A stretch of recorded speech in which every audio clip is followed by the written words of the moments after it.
free, not complete, all that, those details. Let them provide us the details. No, he's telling you that he doesn't have them and he doesn't know them by saying, please, let the clerk help. It's what he's communicating. That is what he's communicating, that even if you send me back, I may not come back with results. But accounting officer, take this matter very seriously.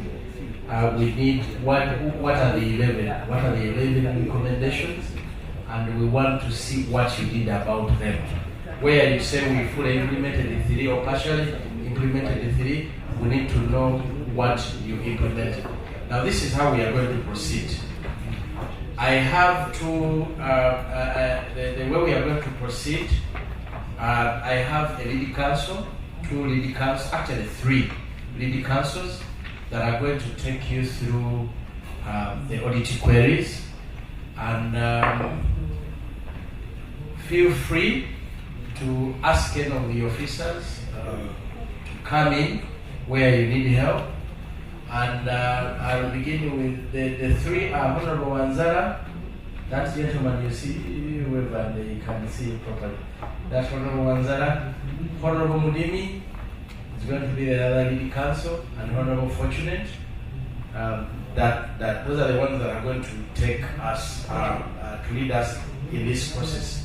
But any of these members here can interject and seek clarification on any matter. Now my role is going to moderate this team and this team, and we will be done, I think, by 1 o'clock. By 1 o'clock, we will be done. So try as much as possible to keep that in mind. There is Parliament. We have plenary at 2 o'clock. So we help one another clearly and quickly make submissions. Honorable Wanzara, are you good to go? So accounting officer, I have before you Honorable Wanzara, who is going to take you, but Honorable Wanzara, you take me to the audit query you're addressing. You also take me to the page where my members can easily run together with you. Thank you. Thank you, Chair. Honorable members, and the police that is invited, I want to interest you in the audit query page 2 of the General Report.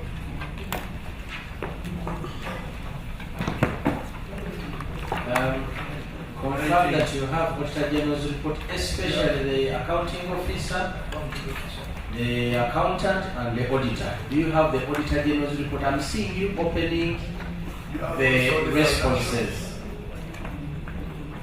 I'm seeing you opening the responses. So, page 2 of 1 point the report and the response. Okay, you will see that sometimes you get auditing query 1.2. 1.2 on page 2 of the General's report. Page 2 of the General's report. Is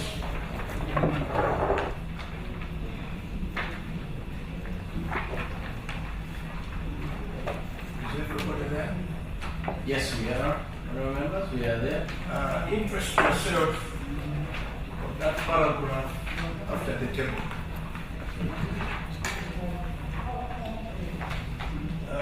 It's a clear indication that the appropriation made in relation to the approved is stated there. But in order to see this properly, I want to link this to the financial. So if you have the financial, because I see as if the book is too small. Financial. In the financials, link it to page 18. Honorable members, with the financial, page 18.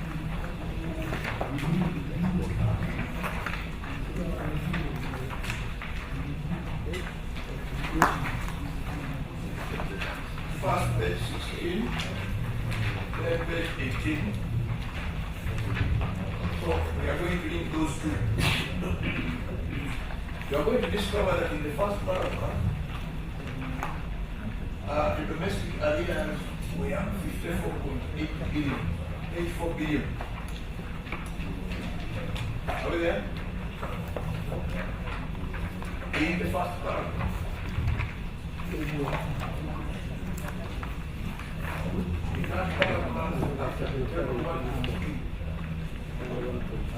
officer, are you there? Confirm that you're on that page using the microphone. Yes, I'm on the page. The outstanding areas are 54.84 billion. And this exceeds the available amount. But in order to fit that figure, we need to know where these tables are coming from. So you look at page 16. Page 16, you are seeing page 18.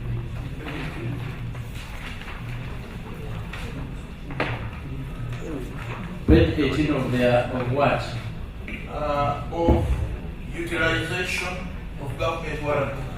Page 18, that is of Of the financials.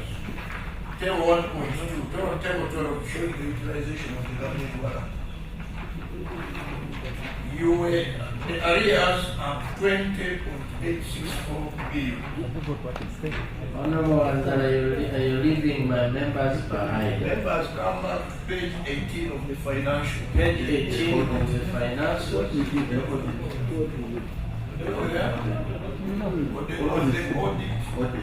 Auditor General's report. Yes. Financial. That is Auditor General's report. The financials, the accounts.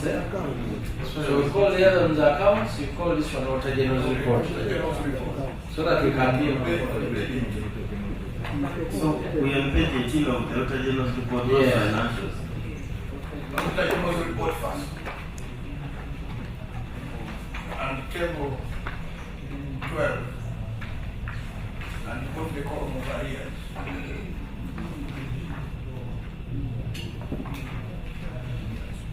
Column of arrears. That table is showing utilization of the government of Uganda warrants. So the money that was warranted was 20.84 billion. That's it. Confirmed. Yes. But out of that, the arrears that you reported were 54.84 billion.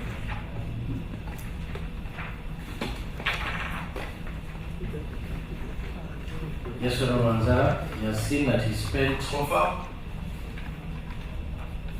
So maybe when I'm answering after getting the point, the question I'll explain. Kindly, is the leading counsel.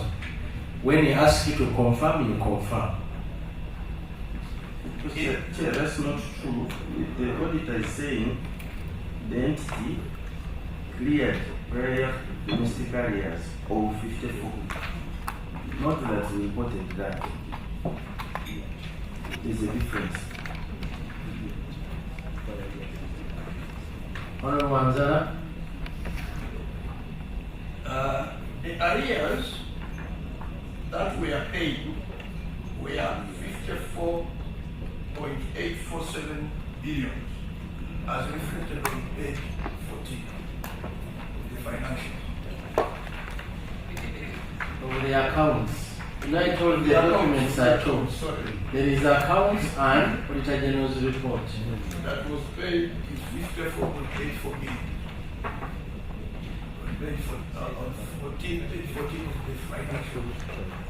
Confirmed. Yes. And he said so that they spent 54. Are we there? Yes? Now, when we go to page 43 of the financials, are we there? So what is financial? The same amount. But Honorable Anzala, the documents are two we are dealing with. We have accounts and Auditor General's report. So when you tell him financials, you make him get lost. Okay, go to the accounts. Exactly, help him so that he can move with you. And even the members. Same page, page 43. Statement of outstanding commitment. Statement of outstanding commitment. Yes, I'm there. The domestic areas, if you go to column 3, for the prior year was 54, reflected there. And the payments as per the commitment for the cash flow was 20.86 billion to pay.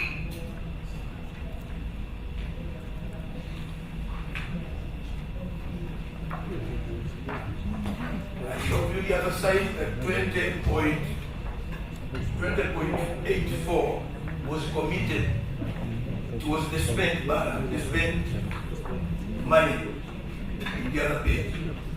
And here we are having 54.84 paid. You are confirming it? What you paid is 54. What was supposed to be spent was 20.86. Is that right? Yeah. What does this imply? That you overspend on arrears. Is that right? No. Okay, you will give us a confirmation if you never spend, overspend. But my question here now, if you overspend, where did you get the powers to overspend? But the answer was he said he did not overspend. Can you now clarify how this comes to be? You spend more? You see, Chair, Yes. what is stated here is that arrears which were appropriated for that year to 21 billion. But that's not the stock of arrears we have. And because of the reasons we have arrears, when you get a lease in the current quarter, they take the first call. And let me explain how. If you have been borrowing fuel from Vivo and you have not paid them for 3 months, maybe April, May, and June, you cannot tell Vivo that when I pay you in July, you ignore the invoices for April, May, and June, and you start counting from July. They have to offset the previous bills because you are continuing to consume that service and you are not the provider. Now that makes me give you this question. In this final, this account on page 43, it is a clear indication that money was diverted from goods and services consumed. Before you reach there, Honorable Accounting Officer, it's good you say so. Did you budget in your statement of appropriation? What is the domestic areas budget? Statement of appropriation?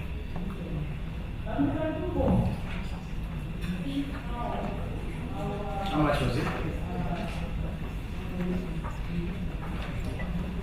Chair, if I understand you, what was provided in the budget? No, what you budgeted.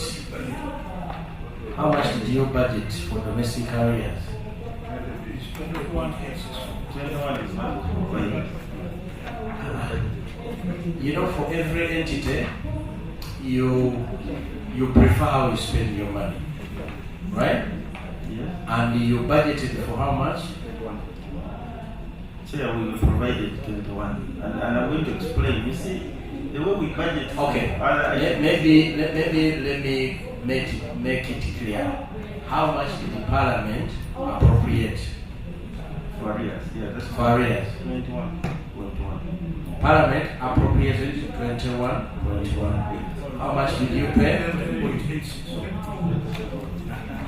No, Parliament. it's 21. Take me to the page where it says 21. Which page? 16. Page 16. Go to domestic areas. 21. Revised budget is 21.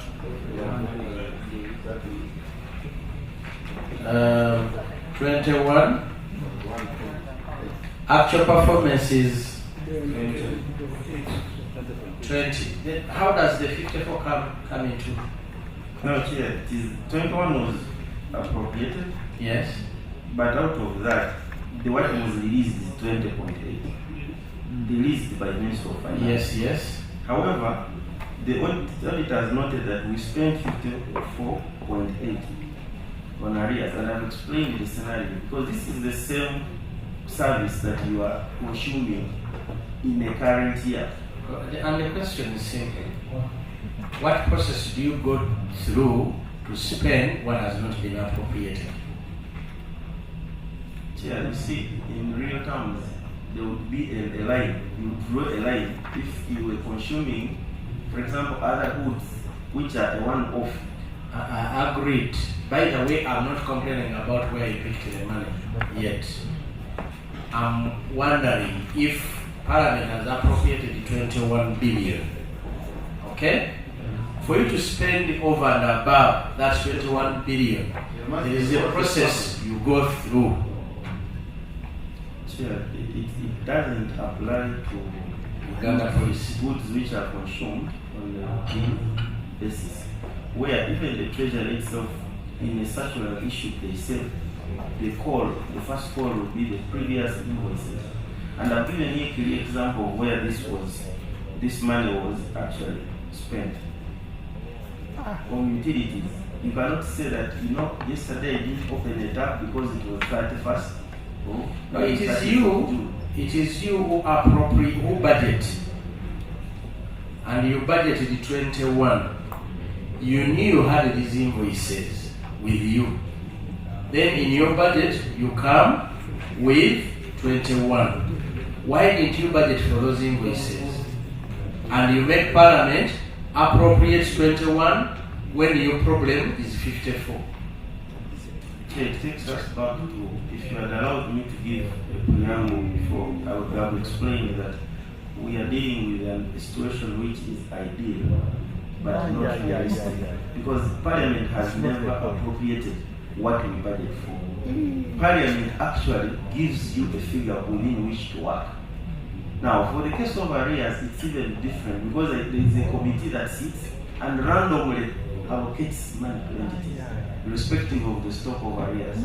It's not that we did not know the stock of arrears. We actually knew, and even now we are here in Parliament. We are going to tell you that police requires so much money to do ABCD. But you're going to give us 50% of what we require.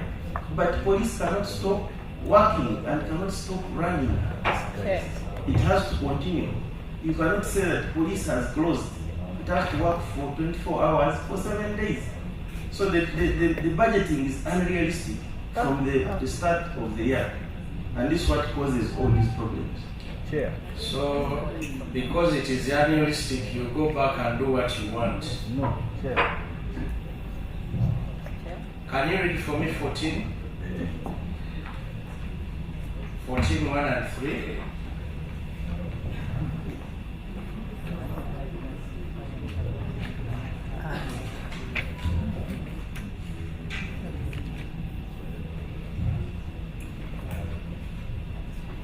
So 14 doesn't have one. If you're referring to this Section 14.1. PFM. after approval of the annual budget by Parliament, the Secretary of the Treasury shall issue the annual cash flow plan of government based on the procurement plans, work plans, and equipment plans approved by Parliament.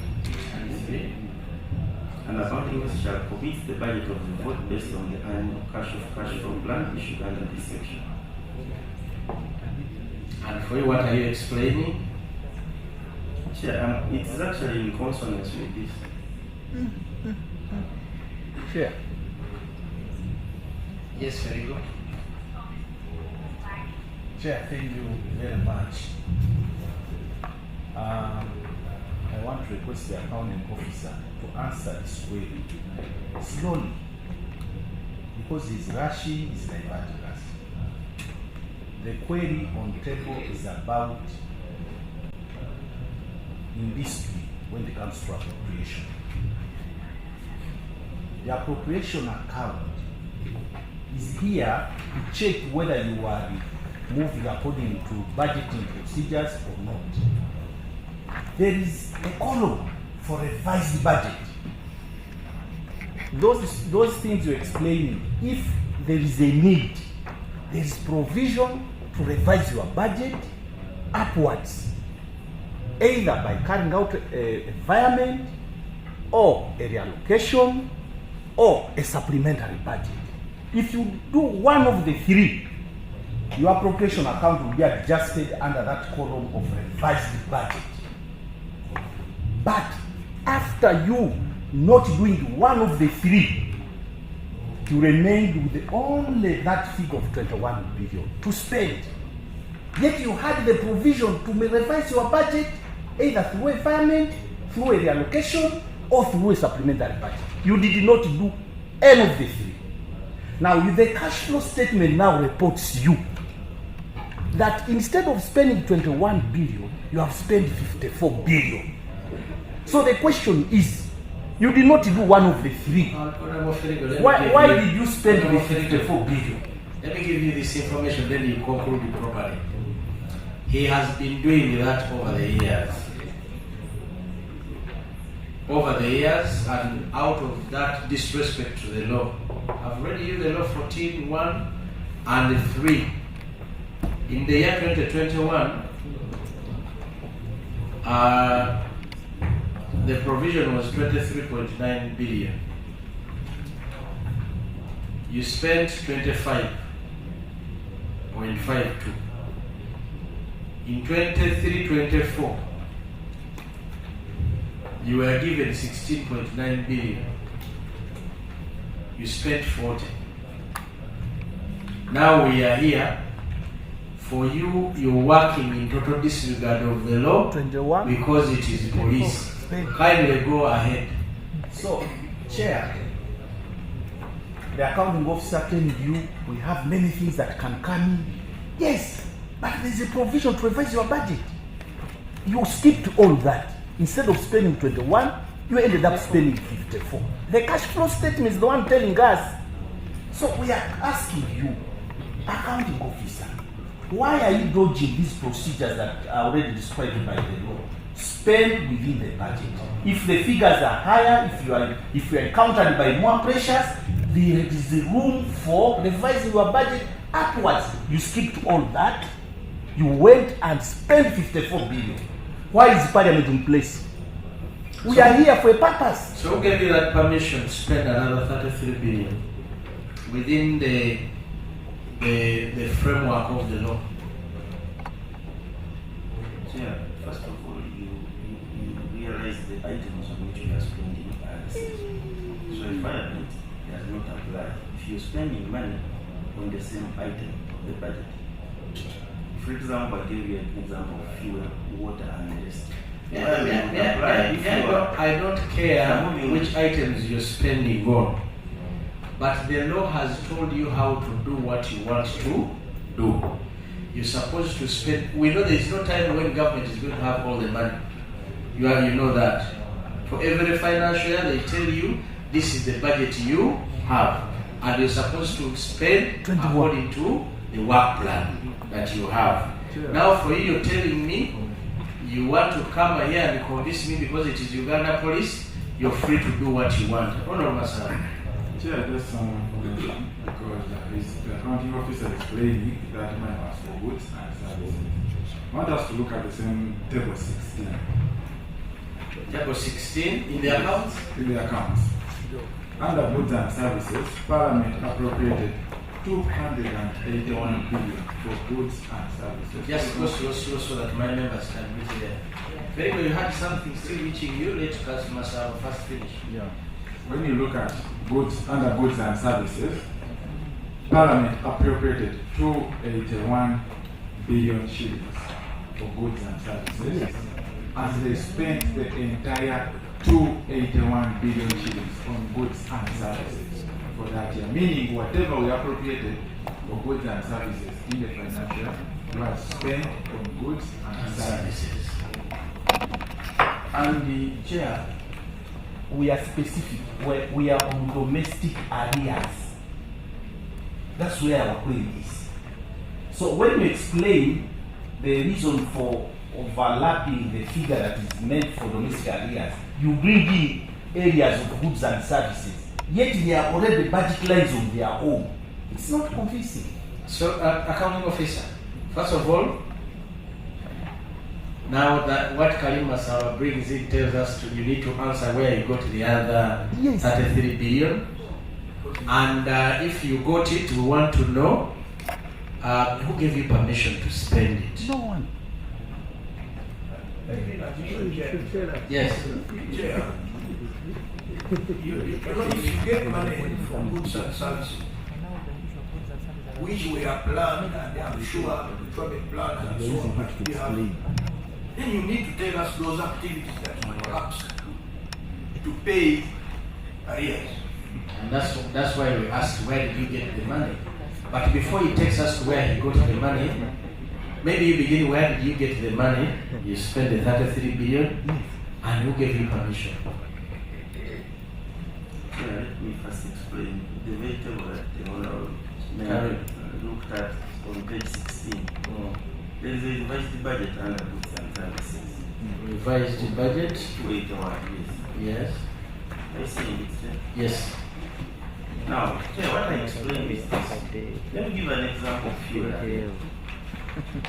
When you have unpaid invoices at the end of the year, and you want to continue consuming fuel, as an example, Treasury gives a budget execution circular and says the money that you have, the first call should be on settling outstanding obligations. And then here you are with the situation where you are consuming fuel and fuel. You don't move money from fuel to fuel and you call that environment. It doesn't apply. Now, why we have a budget for goods and services here, where on that very page that Ronald referred to, is because we spent money to offset what was outstanding, but in the course of the year, we got a supplementary grant. Of how much?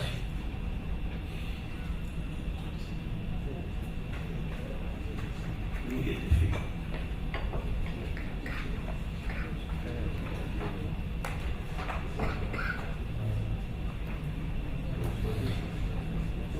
So, accounting officer, when you're doing these things, do you do them at a total disregard of the law? Total disregard of what you should be doing? For example, now, what I would expect is that, I wrote about this, the PSST, the approval that came through is this, I was allowed to spend this, or I wrote to Parliament, we got a supplementary of this. So that, those are the explanations that we need. But for you to continuously sit in your office because it is Uganda police and you spend public money the way you want. By the way, even the fuel thing you're giving, where we live, you call police to come and rescue on anything, they will tell you we don't have fuel. Where we come from? So that I don't want to go that lane, but it is also not a very convincing lane. But the issue we are on is, do you spend public money without following the law? Chair, we actually communicate. Now show us what are they I communicating. gave you copies of my communications to the PSST. Okay, you show us, please give us that communication.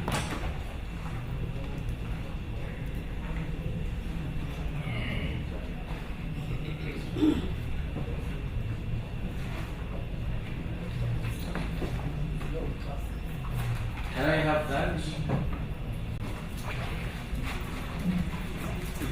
Mr. Chairman, he has to look at what Chair, I can avail even more copies of my correspondences in the course of the day. So, honorable members, this is a letter that was written on 7th July 2026. That's what he has submitted, July 2026. We are dealing with which financial year? 24, 25. It's a wrong year. It's a wrong year. Anything else? This is what he submitted. Accounting officer. Are we the same audit year? No. Chair, let me call for these letters. Yes. We are not having Can't work. The next 1 hour. Yeah, now. But they have really good. The lead cars are there. I think you can quickly, we don't need an hour when you have it. Always. Yes. Then the accountant will go run and bring it, but this is not also proper. This is not also proper to submit something of the audit year. Yes. Corporal, will you have been doing it? No. Chair, we beg, we don't admit that. Now am I going to operate? First tell me. The arresting officer I have here is The subordinate. She when can't somebody is compromise. not telling the truth, we never arrest them here. And take oath. So how do we proceed of our family child? And pronounce yourself. Conflict of interest. Or at Uganda, at Parliament of Uganda, we have higher ranked officers. They can get their service. Honorable Chair, I think the other secretary picked the wrong letter. Because, Chair, what we are discussing is perennial in police. And we are going to bring for you a lot of letters of the kind to PSST explaining our challenge. So he needs to sort out which one is for the specific period we are handling. Thank you, Chair. No, you've not guided on how my corporate is going to operate under the In circumstances. case we want some So I think for now, Yes. she's not required. I like that. She's not required. It's not required. When the accounting officer continues to lie, before anyway, accounting officer, Honorable Ferigo advised, calm down, okay? And we need simple explanations. For example, we are on a matter where you're not allowed, and over the years, you have been spending over and above the budget. Okay? So tell the accounting officer, we need to know which items the 54 billion went on. Proof of the items where the 54 billion was spent. Otherwise, we are sensing something here. And Chair, Yes or no? and Chair, as they go for their evidence, because this committee is evidence-based, he has communicated that they are bringing their communications to the PSST. And now we also need proof of the PSST authorizing a supplementary where they got that account, where they have that line indicating that this is where we got that additional budget. And by the way, the law does not even give powers to the PSST. It is the minister. The response should not come from the PSST. It should come from the minister that approved you to spend that money. And we need the items on where you spent the money, which items you spent the money on, and the permission for you to spend that money. We will have asked all the previous years, but let's go specifically for this one. And I just brought that to tell you that continuously you have been behaving in that manner. Henceforth, this should stop. You should always seek permission, even if you're running Uganda police. Because you said Uganda police cannot wait. But there are processes on how you spend public resources. Honorable Wanza, you want to continue or you still want to? I want to continue something small. Okay, please continue. Accounting officer, I don't believe that this query would have been escalated if you had given an appropriate response in the response. It would have been dropped. But when you look at your response, it is vague the way you are stating. It's not in compliance with the law. Let me ask a question now, as accounting officer. Can we take you severally liable for your own actions following the Public Finance Management Act. As an individual, let go of these errors, commit on record. My explanation is on page 2. And if members have looked at it, we actually have a problem of persistent, insufficient budget provision. And there are times of emergencies. In this case, actually, that's when we had the emergency in Brazil region, which is landfill, among others. So, while we are making efforts to engage finance to give us adequate provision, we also know that the economy cannot support us the way we want. So we keep trying to work within the law, but also we face the... No, sir, you didn't work within the law. Had you worked within the law, we wouldn't be here. Had you worked within the law, we wouldn't be asking these so many questions. So you worked as you, because you're running Uganda Police. Can I take you, are you aware that why government is so keen on giving you money for domestic areas? This is an item that has been abused over the years, and it took Parliament to ask Minister of Finance to come clear on the number of domestic areas we have. And you are aware that they came to you to verify. Are you aware that they came to verify? And you are already as they all verified. They were all verified. But you're not even aware that 7.653 billion was rejected. Those are areas relating to previous periods, like about 8 years. But it's part of the stock of areas that you presented during the verification. And KPMG rejected 7.6 billion. You're not aware? I'm aware, Chair, but it doesn't mean that they were fictitious. It's because they lacked adequate support documents. Yes. Hello? Thank you. Thank you, Mr. Chairman. Mr. Chairman, the explanation of the accounting officer, to me, I feel is not helping the committee. Right. Recently, he stated that arrears accumulated for about 8 years. In the accounting section, you don't guess it. If you talk of about 8 years, it means you are not confident, you don't know what you are doing in that office, and I am not sure, Mr. Chairman, how many years you have taken as accounting officer. And Mr. Chairman, I recall you stated very clearly that let the accounting officer tell us the 54 on the item. Can I get a better microphone, Timo? Thank you. You stated clearly that on the 54 billion is to tell us item by item for that particular financial year. And he has not responded. And he said he's going to bring. He Yes. committed that he's going to bring. And Mr. Chairman, And you gave us 1 hour, less than 1 hour, before we leave this meeting. Yes.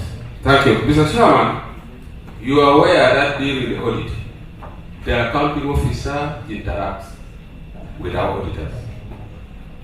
And the committee should not be turned into starting again to scrutinize the document. During the interaction, you should have interacted and given all the documents. For us, we come here only to verify and make sure the documents are authentic or not. Mr. Chairman, you should not allow the roles of the committee to turn into the audit activities. That one may bog down our work. And when I ended, I have been explaining about the fuel cost that you consume, you continue consuming. And Mr. Chairman, So that I can make. I would like also to inquire from the police department. If you move near the headquarters, there is a police headquarters, there is a petrol station near headquarters. Honorable, we moved to that stage. And we had a full hour. Yeah, so so asking such questions. I want us to move according to the audit query. So you reserve that, you can do it later. It's okay. So I don't want us to lose the audit matters. Eh? Okay, thank you. Honorable, so what is it?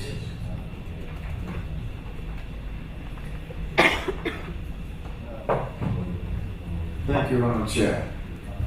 From the way things look, I think the accounting officer erred. About the years, I'm not answering for him. I was here in Parliament and he was accounting officer. But Chair, accounting officer, instead of wasting time in the committee, if you are like UPDF where you have representatives, they will be bringing your areas. If the minister is David Darling, and you tell him to bring here for supplementary. So you just ask for lenience from the committee. Unfortunately, the law is not lenient, but the members may not be lenient.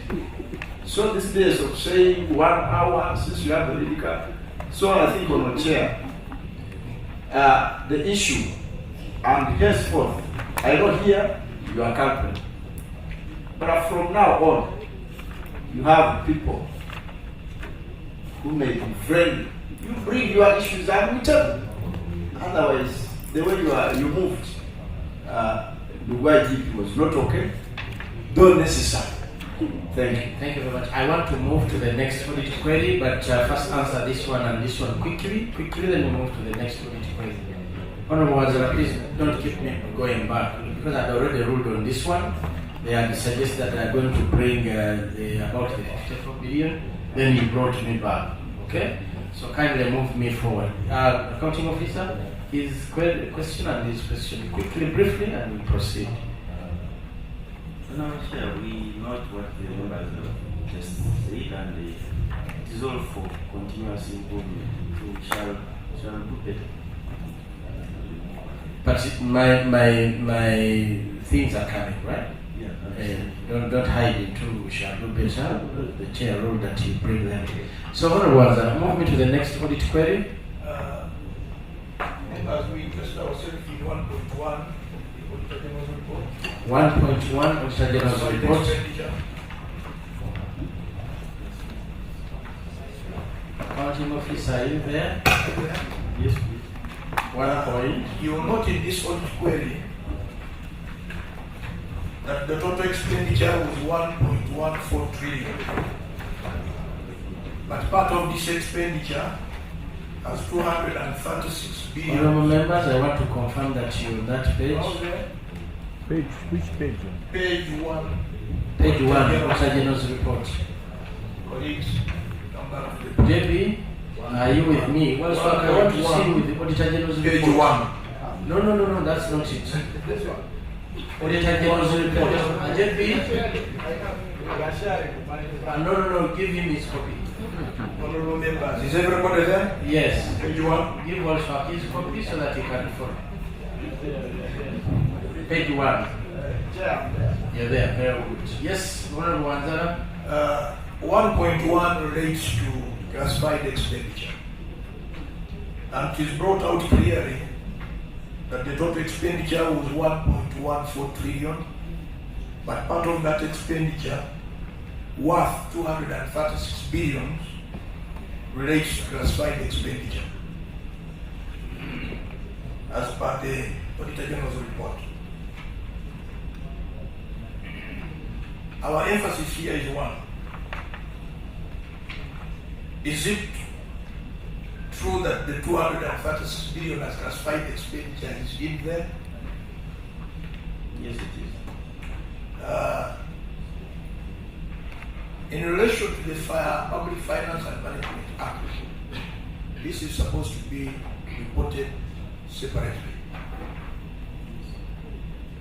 We believe that the information provided therefore gives a misrepresentation in the financial statements. Because classified expenditure is audited separately. Is that right? I don't get you, I don't get that. Okay. The first thing is that it is part of, classified expenditure is part of that expenditure, the 1.4 trillion. Yes, part of the appropriation. This committee notes that the disclosure was made in the financial statements, and the management commentaries of the accounting officer. You did not state it there in the commentaries and in the financial statements. Commentaries on which page? The commentaries would be page 9. Page 9 of the accounts. You never stated it there. Page 9 of the accounting office, are you there? 9 to 11. 9 to 11, I think.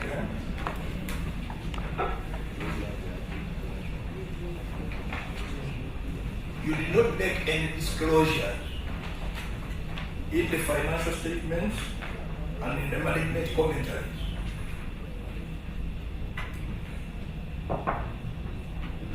Accounting officer?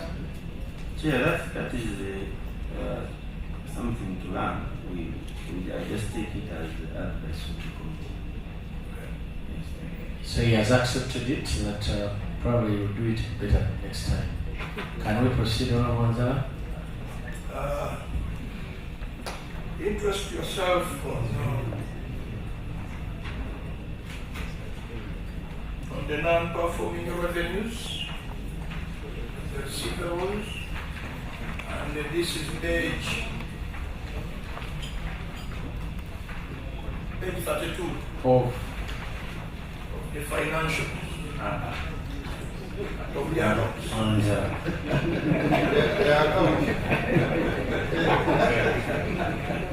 Page 32 of accounts. Of the accounts.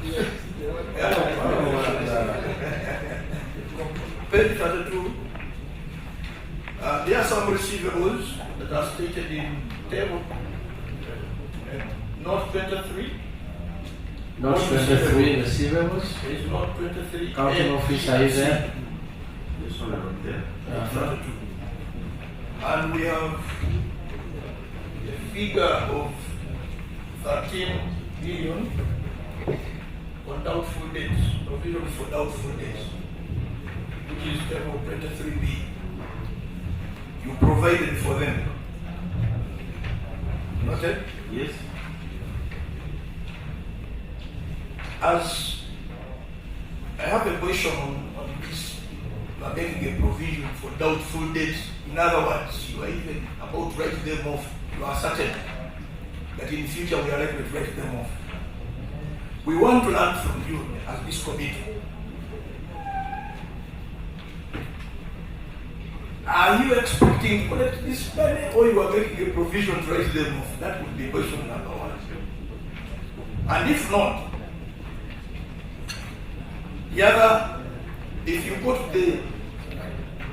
go to your page 40 of the accounts, are we there on page 40? Yes. On page 40, we discovered that the doubtful debts, provision for doubtful debts, represent over 41% of the book value. You see the book value of the statement of the area? Accounting officer? Yes, they account for over 41%. So in other words, have you noted where he is? I'm not seeing the 41, but I'm on the percentage. You look at note 8 is 19. 13. Is 19.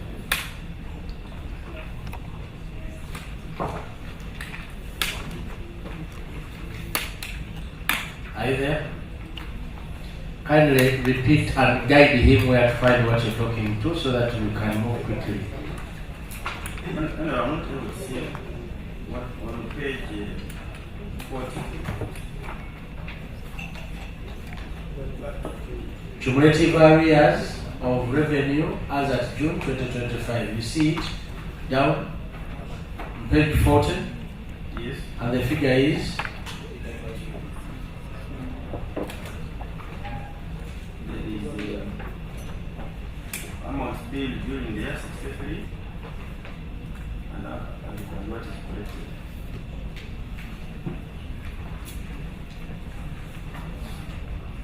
Are you on the same page, Honorable Manzara? That's why I'm trying to Kindly, bill 40.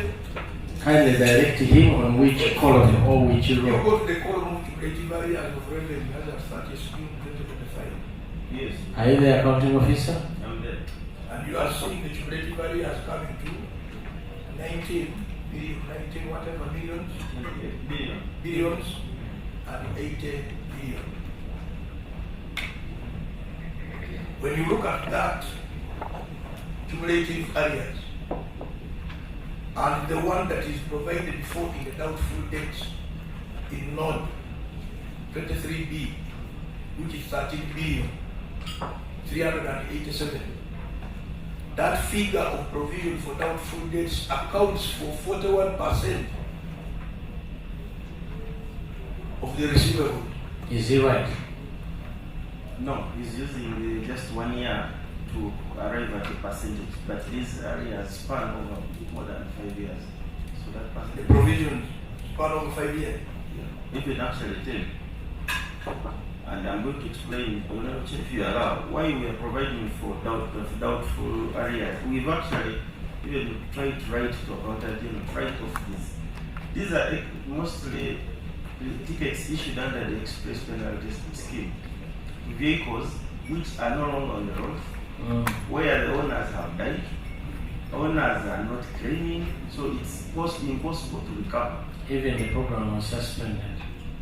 It is not suspended, but it is just we are reworking it, the engineer how to work. So that's why we actually I want to give a letter here where I wrote for writing off this because it has become Can we have it?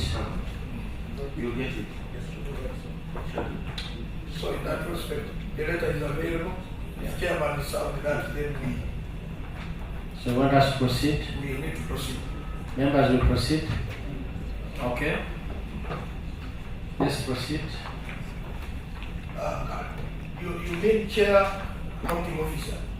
Again, there is doubtful revenue performance on the express penalty system.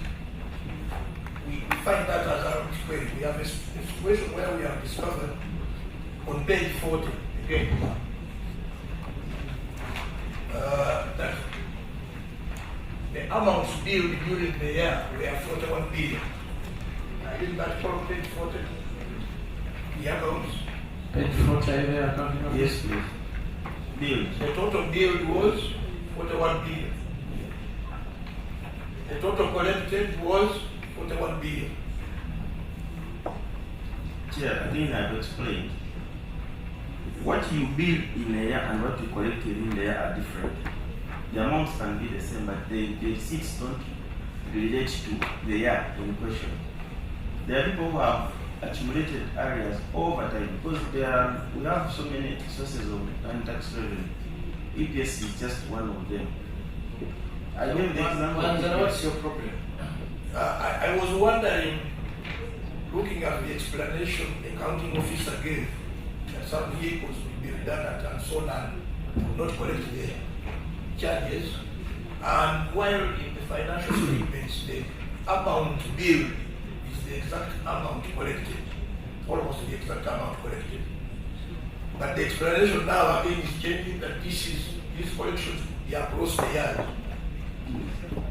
Can we get evidence on these collections in particular of this year to verify whether they came from different periods of the year? Yes, we The can. financial Chair, that is very possible. chair that would be Because, for example, if another one has a private institute organization, would be in arrears of 4 years, and then during the year we are billing, they pay money which is for maybe. So just confirm that they paid. Yeah, so it's possible. 100%. It's not possible to pay 100%. Now this is what it means. No, it means that in that year, you see, bills are, how do bills come about on average? When you are on the road and they give you a ticket, you go. It's not that you first pay before we release you. Now, over time, we start doing enforcement of all the tickets, and I think some of you have those tickets on your vehicles. Yes, that is true. The one that you picked on Entebbe Road and where are your cameras? So when you That's pay, correct. in a year, we recognize that revenue for that year, but it may relate to bills of previous year. So, and his what I think was how possible you billed 41.9 and you collected 41.9. I think it was what, but I think he's trying to explain that it might be just a coincidence that he billed and okay. Yeah, before Yes. I think here I understand his submission. But what we need from your accounting officer, to us we can't easily verify these figures per se the way they look. Give us a sample collection of the 41 billions of this year to see if some other collections were of the previous years. Then we verify weekly that Right. yes, this is the And that is position. information you can submit quickly. Yes. Yes, Honorable Sir. Chair, first of all, I want to thank the accounting officer for having collected 100%. But he says No, I'm reading what is in the no. That's what his query was. He was wondering how he could collect 100%. But he's saying it is not possible to collect 100%. Okay, but the note I wanted here, and your record, you are talking of EPS. It means that traffic, you are doing well. And Chair, some of these accounting officers, some are obvious reasons. Chair, in this year, in June, that's when election period, and that very many people with old vehicles, you come on the road because you want to use it for campaigns, and that's why they intensify and you pay. The accounting officer is not explaining this how you got the money. Now you become the accounting officer. Now you're turning into the accounting officer. Chair, I'm not turning into accounting officer. That's not true. I hope we shall not take Honorable Swaka's answers, and I'm sure that's not what you want to associate yourself when answering this one. But how I've understood you that it is possible that new bills came up during the year, but it is just a coincidence that the figures look the same. Is that what you say? Yes, sir. Okay. Honorable Wanzala, please proceed. So let me conclude on this. Accountants, you are the people who help the accounting officer to draft the financial statement. Such figures that look outrageous that anybody can question. Why don't you put explanatory notes somewhere to avoid us asking such questions? Now we are leading you into complicated matters. Produce the list as a sample, get evidence. Here you have concluded. Thank you very much. My queries are You want an answer to that, or I proceed accountants. quickly? Let them just take note. You know why he's raising that?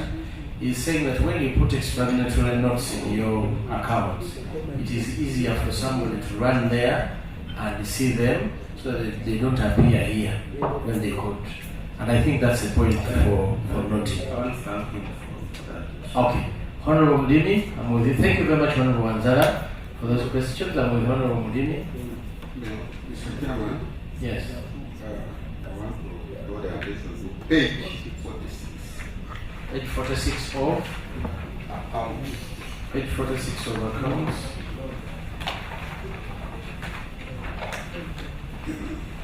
we there?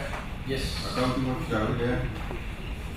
But sir, you can be assisted by your person in accounts. I could see your The man is doing very well. I am so proud of you, sir. He's doing very well. He has not needed their support.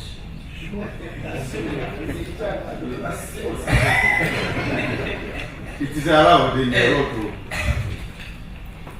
Now, that there was summary of statement of stores and other assets, fiscal assets, as at the end of the financial year.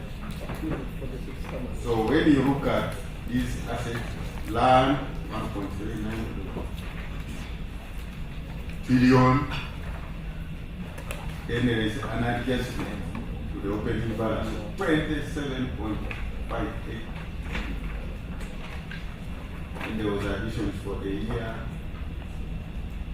Are we together? Are we together? Yes. And there's a number of them. When you read that table, then non-residential building, it was 86.6 billion. You have adjusted downwards by 40. Others are, your budget is a positive figure. Somehow, okay. But where you have adjusted with it's negative, and when you look at the accounts, you cannot relate these adjustments to the accounts. We are users of these accounts, not only you in police, but any person who picks. Now, if you want to relate the adjustment of 27, where should we go? In your records here. Accounting officer. The adjustments on. Let me request the head of accounts to explain that. To take us to where you go to look for it.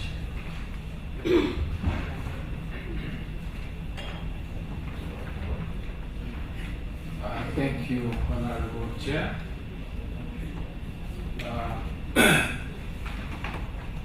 During that period, we had the transition in the accounting policy. We are moving from modified cash to modified accrual. So relatedly, even the depreciation policy had to change.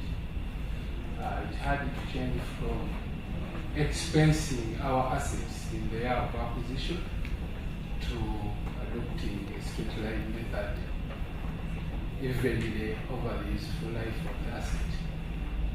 And it's not usual that we normally do these adjustments, but through Accountant General's guidance, we submitted the schedule of all our assets for uploading on the system. Of course, this is a positive thing because we want to have a fair view of government assets. But of course, during the upload, there were inconsistencies. In value, most of these assets were, in fact, all of them were uploaded using historical values. Some of them along the way had to be disposed of. And in fact, the Accountant General sent us a team to do the verification of these assets. So through the process of verification, at times we found the values were not relating to what we uploaded. Hence, these adjustments. But going forward, still Accountant General has introduced what we call the item master. That will trace these assets or capital items right from planning so that these codes are synchronized and we don't have these classifications. The schedules to these classifications, we didn't carry them, but we have them. These, of course, they are quite voluminous, but we can produce them. So under what circumstances does land go down? Some of this land, Mr. Chair, was donated. Along the way, we had captured it as our land, but through verification. We find it was donated there. So it was captured by the donor. We can't capture it. We are the same government. We can't make the local government capture it, and we can't also put it. So you had captured the part of the land which does not belong to you as yours. Exactly. So you made the adjustments. Yeah. Are you convinced? I'm not doubting, but for the user, you have to say a statement, and it's provided here on page 11, sir, where you clearly state that I've done this. Is that the way you're explaining them? Such that whoever wants is reading this. So take us where you had those explanations. The adjustments are okay, but for a reader, where should one in their house? So page 11. Page 11 of the accounts. Of the accounts. My commentary on the physical assets. The default purchased assets worth Uganda shillings 291 billion, comprising of land, buildings, furniture and fittings, and classified assets. The statement of stores has been updated to reflect these assets. The vote also has carried out a validation process for the assets in the period, and adjustments were made to the assets value, hence the adjustment to reserves. So this was an explanation. But how about if you stated what you explained to the committee?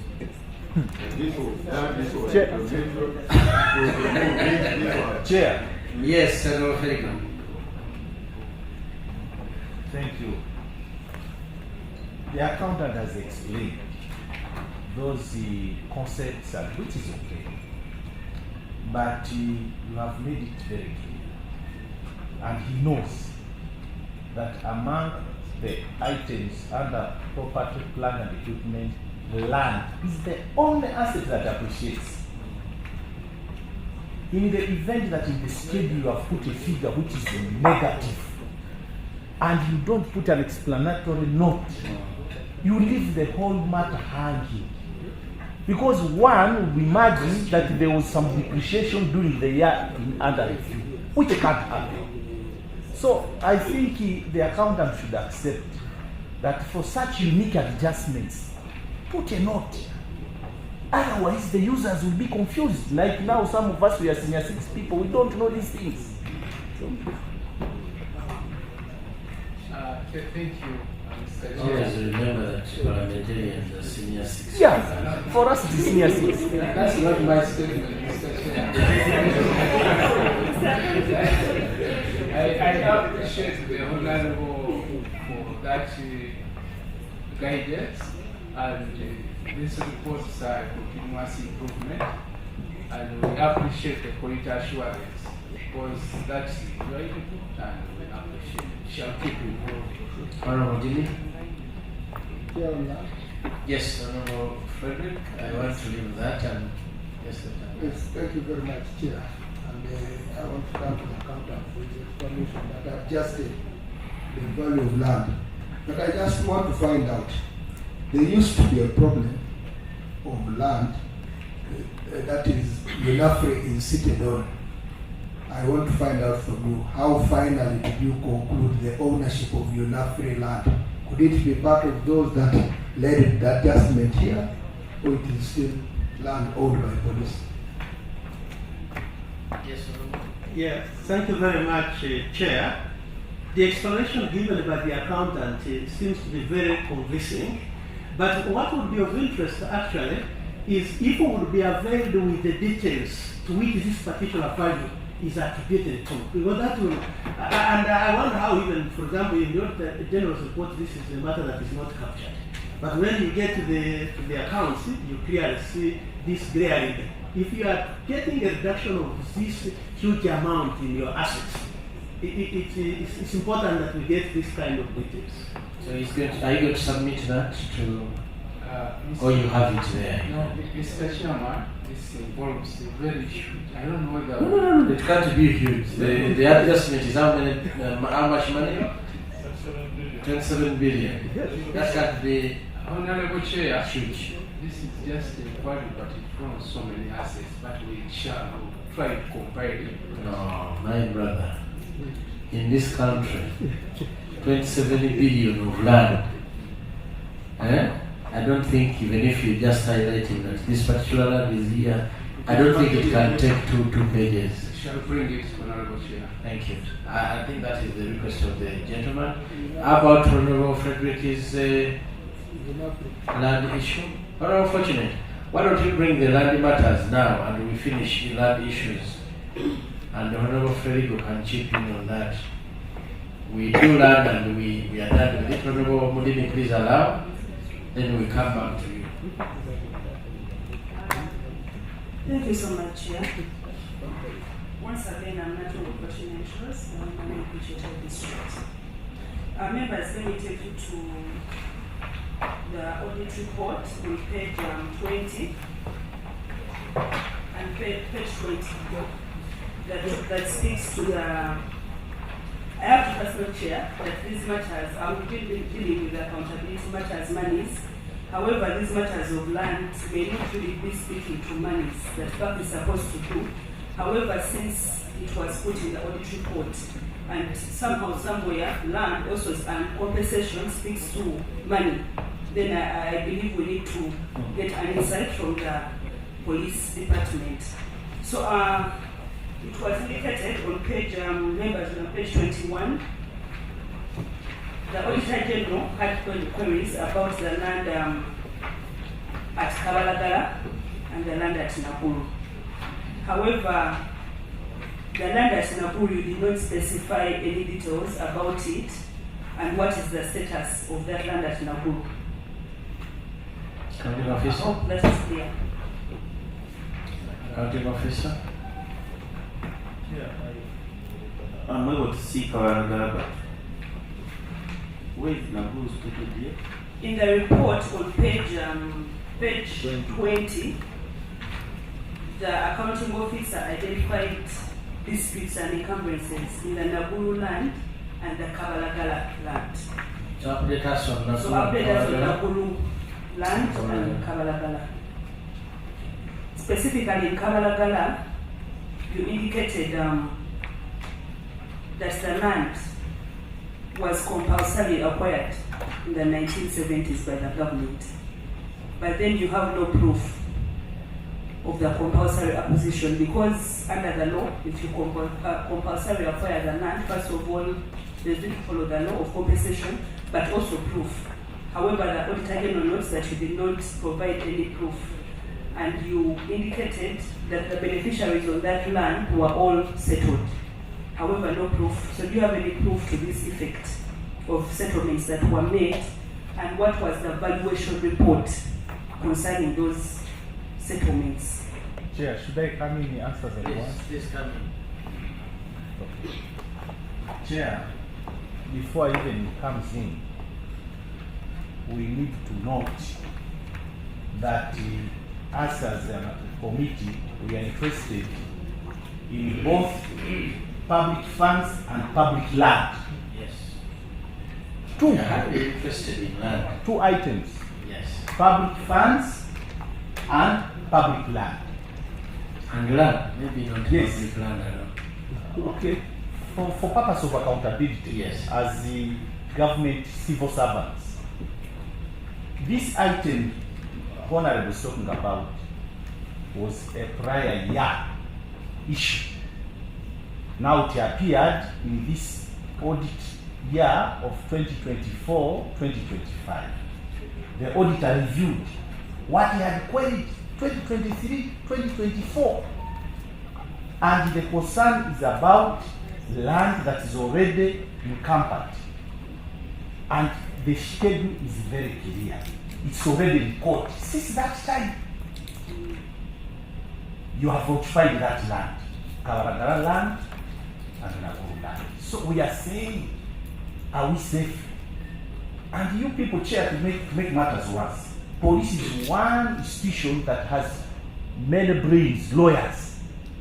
I had them. Yes. Very wonderful. You had the deputy IGP. He is more of a lawyer. A qualified man. So when we are also in such a situation where public land has issues with all these brains, now which other institution can be safe when it comes to public land? Imagine. So we are concerned, colleagues, and we are saying, why are you accepting to occupy land that is encumbered with all these brains?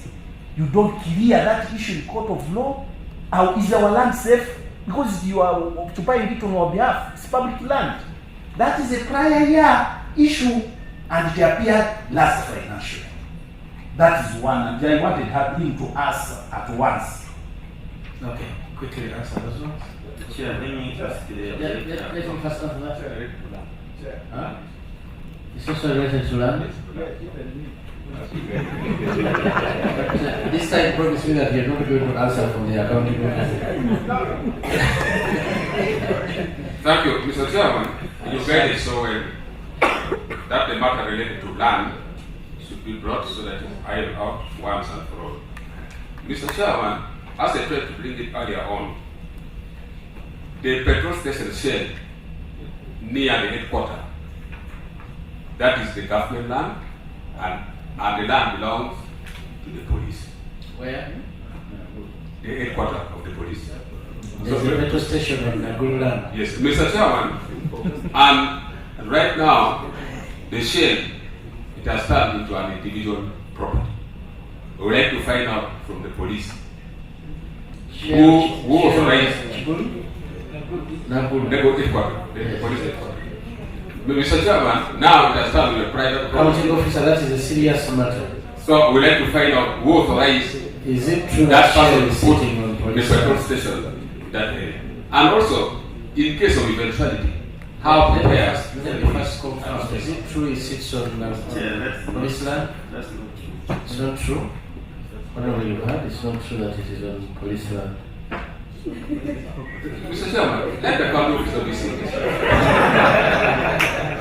And you know the Shell I'm talking about. The county officer is very serious. Near the police headquarters. I am very serious. Yes. And you know that Shell petrol station.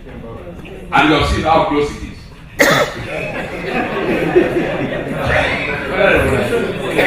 The land being near police doesn't mean that it is police land. Okay, now, accounting officer. Let me first get off this piece of answers. There where you sure, because he thinks it is police land, the accounting officer, you think that is not your land. Maybe you will tell the chairperson how it becomes police land so that I can proceed on that lane. Yes, accounting officer. Onwards, I'm coming and others. Now, sir, let me ask the Director of Logistics to explain about the land at Nakuru and Kabarada. Director of Logistics. You're the one in charge of land in police, Uganda Police? Yes, sir. Thank you, Honorable Chair. Regarding the land in Nakuru, we had an issue with a company called Oscar, which had an offer which was given to them some time back, but that particular plot which was given to them, their lease expired. And when the lease expired, they tried to go back to renew the lease. But what they were supposed to do on that piece of land in the last 5 years, they did not do. So the lease was not renewed. And we have recovered that now. Oh, so that now it is in. Have you got a title? Yes. That's very good. In the names of Uganda Police? Yes. Okay, that's very good. Now, then the one of Kabaladala, the one of Kabaladala is a bit complex because it is of that station is an old station of the police. We have tried to look for the documents to allow us to really understand how the family acquired the title on the land that is meant for government. And we did not find any letter related to consent from government or police. So we have instituted a fresh investigation to collect all the information required. How far have you gone? The director legal this morning briefed me that they are working because the head of land is here and they are the very team. Now you're head of logistics. Yes. There is a head of land. There is a land investigation. Land investigation. Yes. Yes, sir. So they are working on it. They're working on it. Procedure, Chair. Yes. Maybe if it's okay, the head of land that he's talking about can brief us on what they are working about, how far they are, because he has the information. Okay.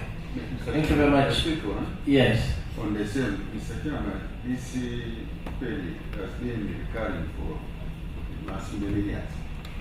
You know you are good at investigation. I don't know how long will it take to investigate this Kawaka. When do you think it will be resolved? Because it has been locally. How long will The it head take? of land investigations, please pick the microphone. Pick the microphone and tell us when do you think it will be concluded. We don't want the same audit query to keep coming. And there is what we call limitation. There is a microphone behind there. Who has it? Kindly give it to so that he speaks well. Thank you.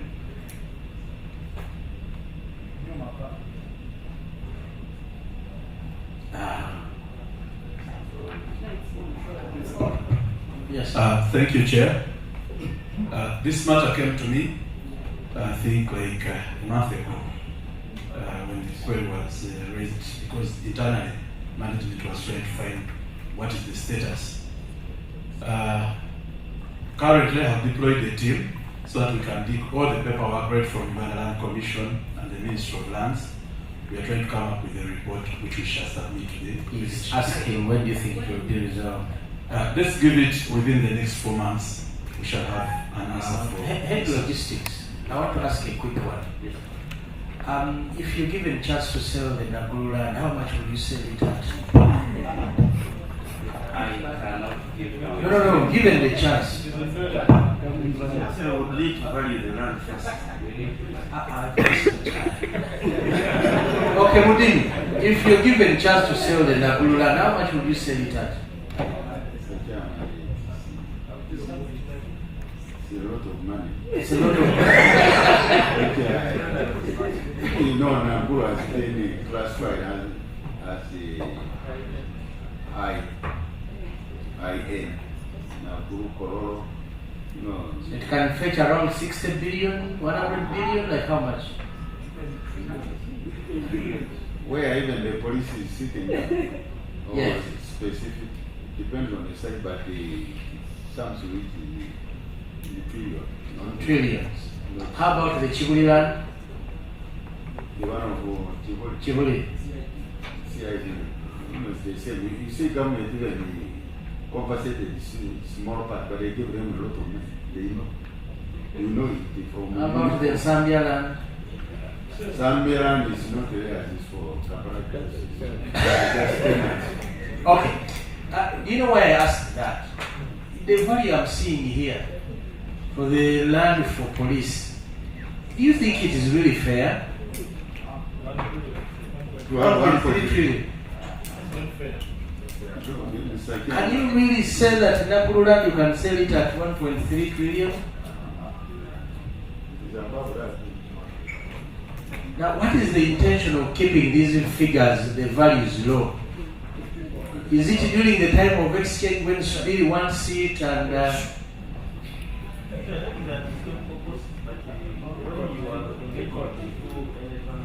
then you onboard the government value and they give you value. But Mr. Chairman, if for accounting officer, if they ask you what's the net worth for police, the land you have in the country, you have 1.3 in the records. Is that what you have in the whole country? Is it true? If someone gives you 2 trillion, can you surrender all the land and you rent? Chair. they asked a question, please answer. Counting officer. Okay. what I'm getting here is we have land which we not yet got title, so we are unable to capture everything that we own here. Now, accounting officer, I know the land grabbing going on in the country. Land grabbing. You know that even ministry engages in distribution of available land. You know exchanges that go on particular pieces of land. Now, when you undervalue in your books of accounts the land you have, there is a big statement you're making. A very big statement. And I don't know who is responsible for that, to say that the land Uganda police has in this country is worth only 1.3 trillion. The other day we were with the Uganda prison, with all the big chunks of land. They say their land is worth 5 billion. 5.4. At least for you, looking like you're doing better. But this now you're just giving these figures for what purpose? When Ugandans know the value of land. When I asked him quickly, your funder says he can't evaluate. But I asked him, he said, nah, I can sell that to 100 almost, a lot much more than that. So going forward. Chair, UNAFRI. Yes. Yes, Chair. I had asked on the question of UNAFRI because that has also been an issue that has been generating conflict time and again. Has the land been surrendered to UNAFRI or has police finally recovered its land? Chair. Because there are bonds there. Yes, there are bonds there which would be literally generating UNAFRI land. Yes. Chair, thank you very much. I think the accounting office has raised a very fundamental matter. He's indicated that some of the land does not have land titles. I think it would be of our interest to actually get a complete list of all the lands of Uganda police and understand which is that is titled and which is not titled, and probably what is so that we can be able to have a complete picture. Kindly, accounting officer, can do that. Was he your chair? Apola? Yes, Apola. Thank you, Honorable Chair. Chair, let me start with the UNAFRI. No, Begin with the UNAFRI. The pieces of land that UNAFRI was the earlier question. Sir, UNAFRI, government gave UNAFRI land, this UNAFRI land, for 99 years. Now, UNAFRI, in its wisdom, went and subleased the land to other entities. That's why you see the bond there. We have been having discussions with them over the same matter, and in the last meeting we had with the minister, we raised the matter that if government give land to an entity to use it for a purpose and they have changed it for another purpose, what happens? And we recover the land back. The minister said yes, the land can be recovered back. So it gave us good hope. However, there is part of the land that we discovered where we used to have our senior staff housing for the college, because that was part of the police college. That land that was given to UNAFRI was a senior command college for the police.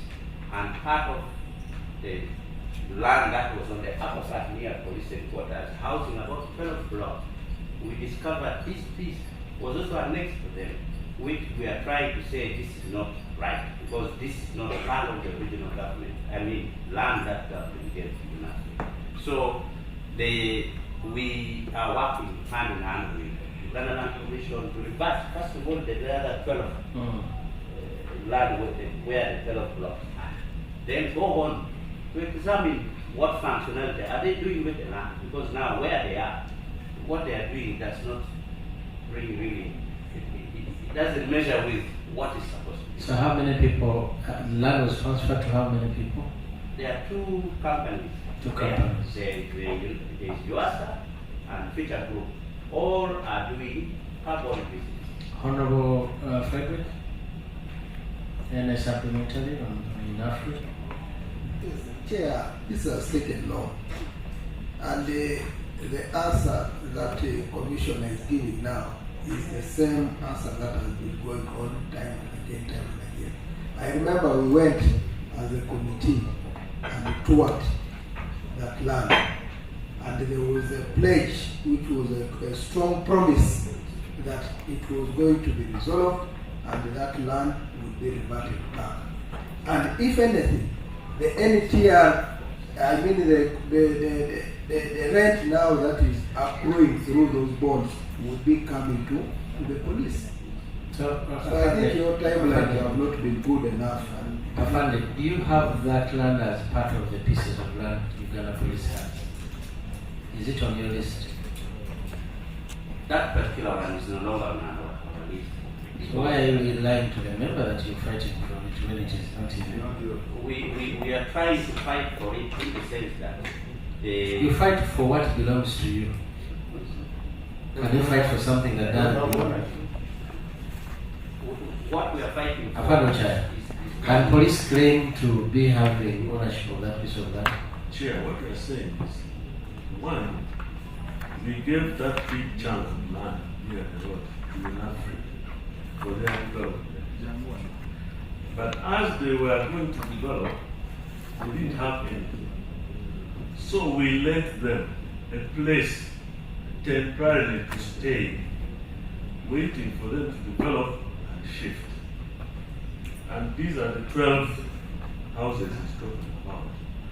However, recently we found that they have annexed and got a title of that place in their names, which we are saying is irregular, because we did not give that land to them. We just gave them structures to live in, waiting for their structures to develop, and they move. So the land is yours. This is what he's saying, that we want to reverse. But he has just said the land is not yours. No. That is our land. That one is our land. Yes, sir. Chair, I've picked what the police officers are saying with great concern. Chair, I want to thank you because you are always live.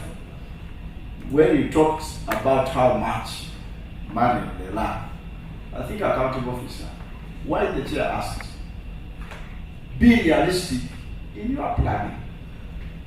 For example, Chair, they are telling you the land is just a little bit. This is a big chunk of money. And if there is a mafia somewhere thinking they will put less and somebody comes to pay, so that they tell, we have noted. Chair, finally, I want to assure the country, the police land is not for sale at any cost. That's why I've come here as PLO which is coming with power. Chair, I beg to submit. Police land is not for sale. Yes, PLO, we are coming with power. Thank you, Chair. I also noticed in the Auditor General's report, they noted the piece of land in Mukono.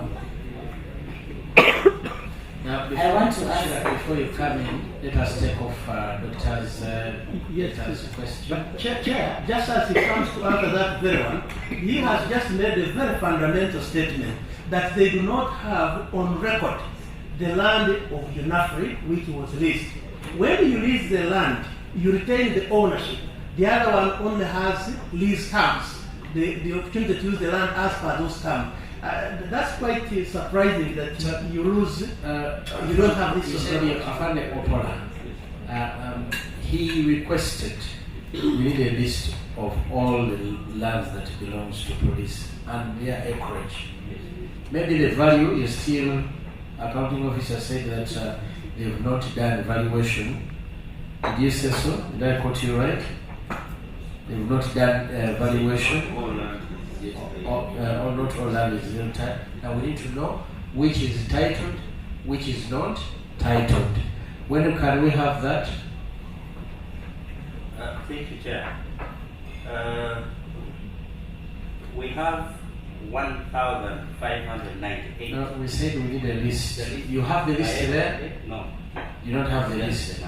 So we need you to submit that to, according to his request. You tell us this is titled, this is not titled, this is encumbered, this is the status of every piece of land. We are taking serious interest, by the way, not only in the Uganda Police, but all ministries and agencies on matters concerning land. We want to report significantly about it in Parliament. Now, Honorable Sheila has a particular one in Mukono. Answer to it, then we make progress. Yes, so you mentioned that you got the encroacher and you issued an eviction notice.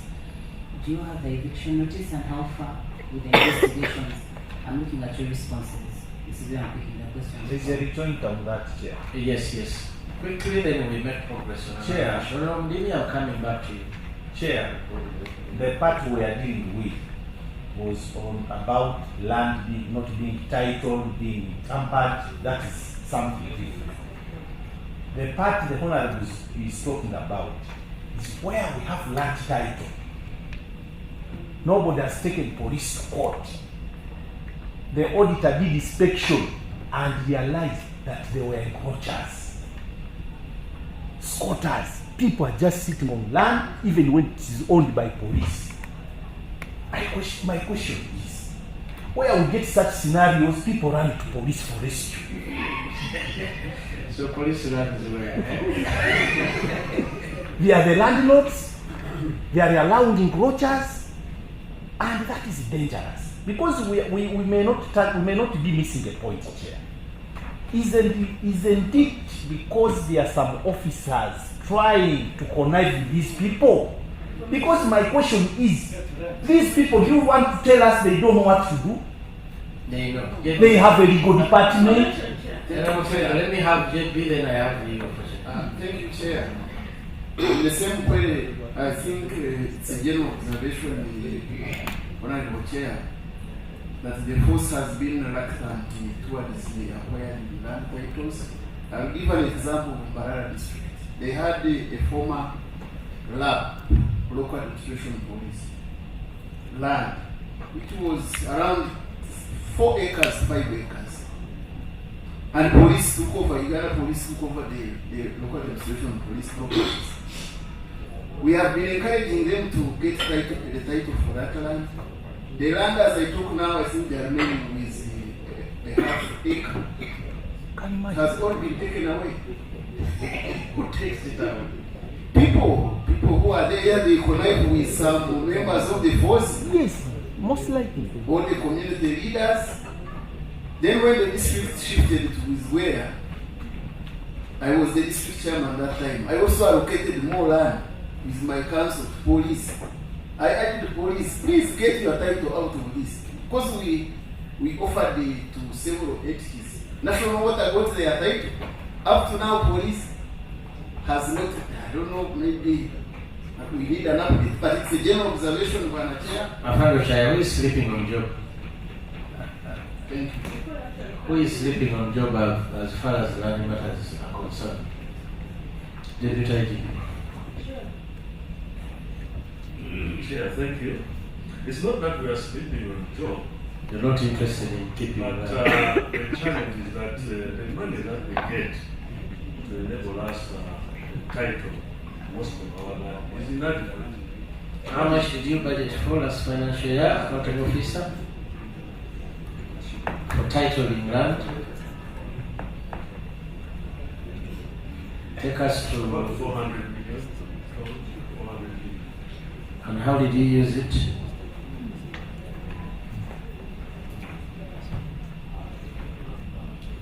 Chair, what we do, for example, now with the sub-county, what they first do is they give us what we call a gift deed. Now, when they give us a gift deed, that's when again now we have to go and start process of titling of that land. So you find that we have a number of them which have been given to us. We have not yet titled. He has talked about the local administration police. Of course, there are some areas where they have given it to us, but also there are some areas where they have not given it to us. Then we also have the issue of the kingdom land. For example, now we are talking about the Marines in Chico. But remember that is, much as we are there, it's not our land because it belongs to Buganda Kingdom.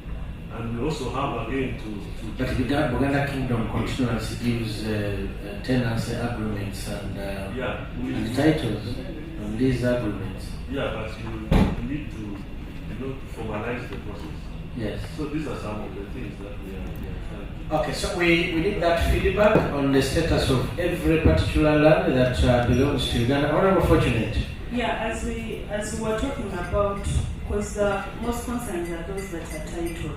However, as she was speaking about Mukono, now the Mukono land is even titled, but there is another title on the titled property. So the land grabber wants to chase away police. Exactly, and they did not indicate on any measures that have been taken, at least to, under law, if someone has made a false title, at least you caveat. So, how does that happen?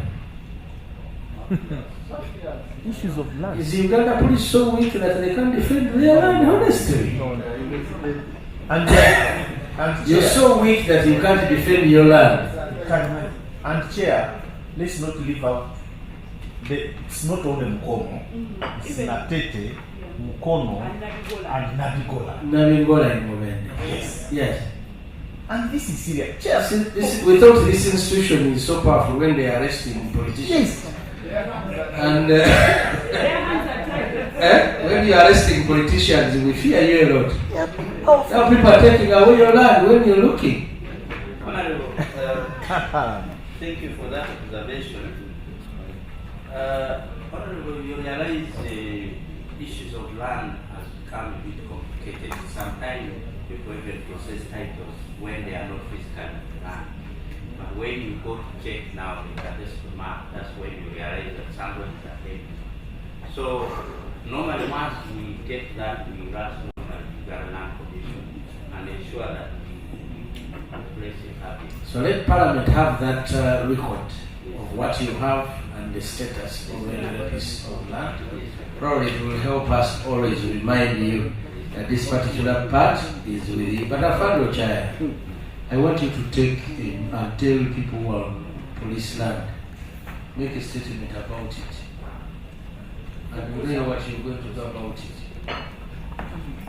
Deputy IGP. Here we take note on the microphone. We are in Parliament. You see those gadgets there? They record everything that you.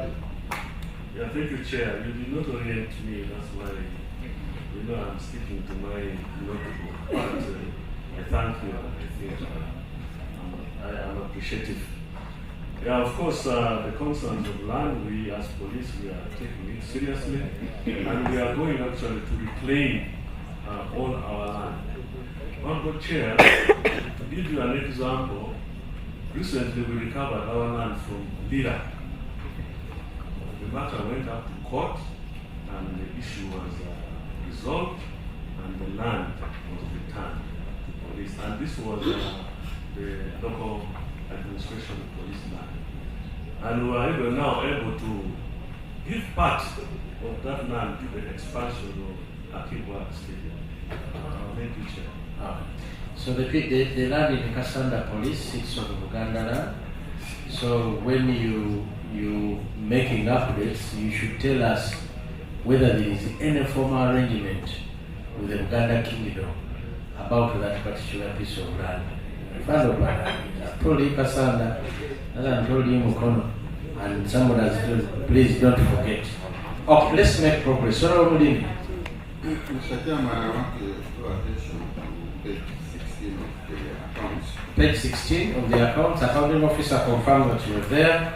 Statement of appropriation based on classification of expenditure by nature of financial year. Accounting officer, are you on accounts page 16? Yeah, Mr. Chairman, the revised budget for police was the total revised budget, or the expenditure up, was the 1.226 billion. The actual was 1.208. Then expenditure down was 1.146 billion, revised against the actual 1.144 billion. It gave a variance of 1.345 billion. Now, when you go to page 4, County officer, have you noted that? Is he correct? He's correct. Then when you go to page 43 of the accounts, statement of outstanding commitment by nature of expenditure. The opening was 112.9 billion. Prior adjustment for new commitment was 27,196,800. This is our account 17. Are you there? County officer? How to measure? Yeah. So, two questions I want to pose to you. First, we had earlier discussed about it, but why do you commit the 8th day above what is appropriated? And they refer to section 22. First read section 22.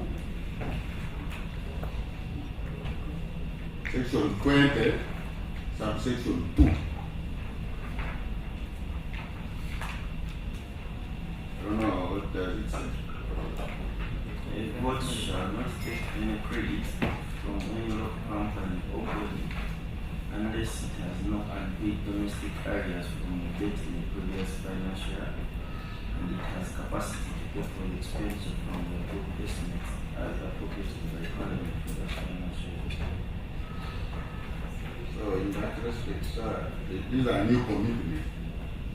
New outstanding commitments during the year of 27 billion. Now you read section 76. 1,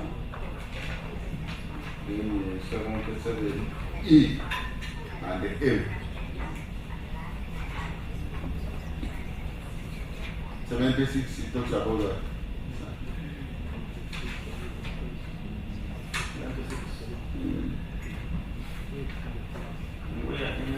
No, what's the head note? The ability for the city Then let me take you to 77E and the M. So you just on 76 you wanted only the headline? You know it can really failure to meet the requirement under the act. Talks about, but I'm interested. Can you first read for us that one, 76? Yes, Italian. Please read quickly. 96. One. Where an institution or department of government receives public money, which is if public money does not meet the requirements of this act for contrary with this act. I request the minister responsible for the institution of government to make a report to Parliament with an explanation on the matter. Then B, 2.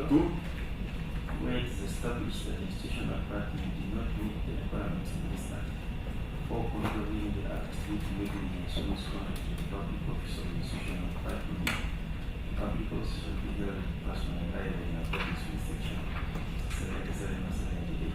And now take us to 77. Which particular also? E. 77E.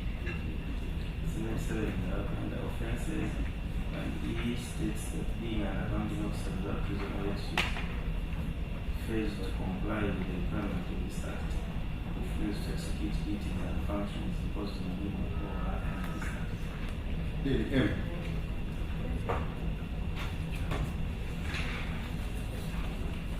Incurs and authorizes expenditure or makes an authorized commitments. These are offences under this act. Yes, I tell you. So you. So, Chair, I think I explained at the beginning that we always have a challenge at the beginning of the financial where only 50% of our budget is funded. And all entities and agencies do not get the money they ask for, because you're very much aware. That's why, by the way, these laws come, because they know some entities would love to spend, and they will think that they will explain. What he is telling you, what Honorable is trying to tell you, is that you offended the law. You offended the law. But Mudini, I saw you doing this. It means nothing. I want you to go and record. No, you did this. Mr. Chairman, you did this. I did more. Yes. Where so make a conclusion, then we make progress. Chairman, it's against section 22 of PFMA, and of course with the sections which are followed on 76 and 77, 78. Okay. So you want to make a comment about it? Him to where? I now have the letters that we talked about in respect to this. Okay, please present them. In respect to what we call unauthorized expenditures. One by one, you read the head note, don't just give to me without. So, on the 6th of June, on the 27th of August 2024, we wrote to the SST about domestic areas for Uganda Police, declaring what we had then unpaid and please submit that one. Which one before you read another one? The ones you've just read. For everything you read one by one, eh? And then on the 8th of July 2024, we wrote again to SST. Because this one is 27th August 2024, domestic areas for Uganda Police. And he's saying that I acknowledge the total of this as arrears. The arrears must arise through this. They should indicate the Uganda Police Force arrears. This is not a request to spend over and above. This was a reminder that you have domestic arrears. Yes. We want a request that will, that is the one, please submit it. 8th of July 2024. Let's check. That one is what? I know you want to plead for him. First, let me do this. Now, this one is the 8th July 2024. Permanent Secretary request for additional funding of Uganda shillings 280 billion in the financial year. The financial year reference is made to the meeting held on 27th May. Your team, PSST, in the meeting it was agreed that Uganda Police Force will be enhanced with 200 billion to fund shortfalls in the following critical operations. Accounting office, take me serious. I want you to take me serious. It's a new budget. I requested for information on request to spend over and above the budget.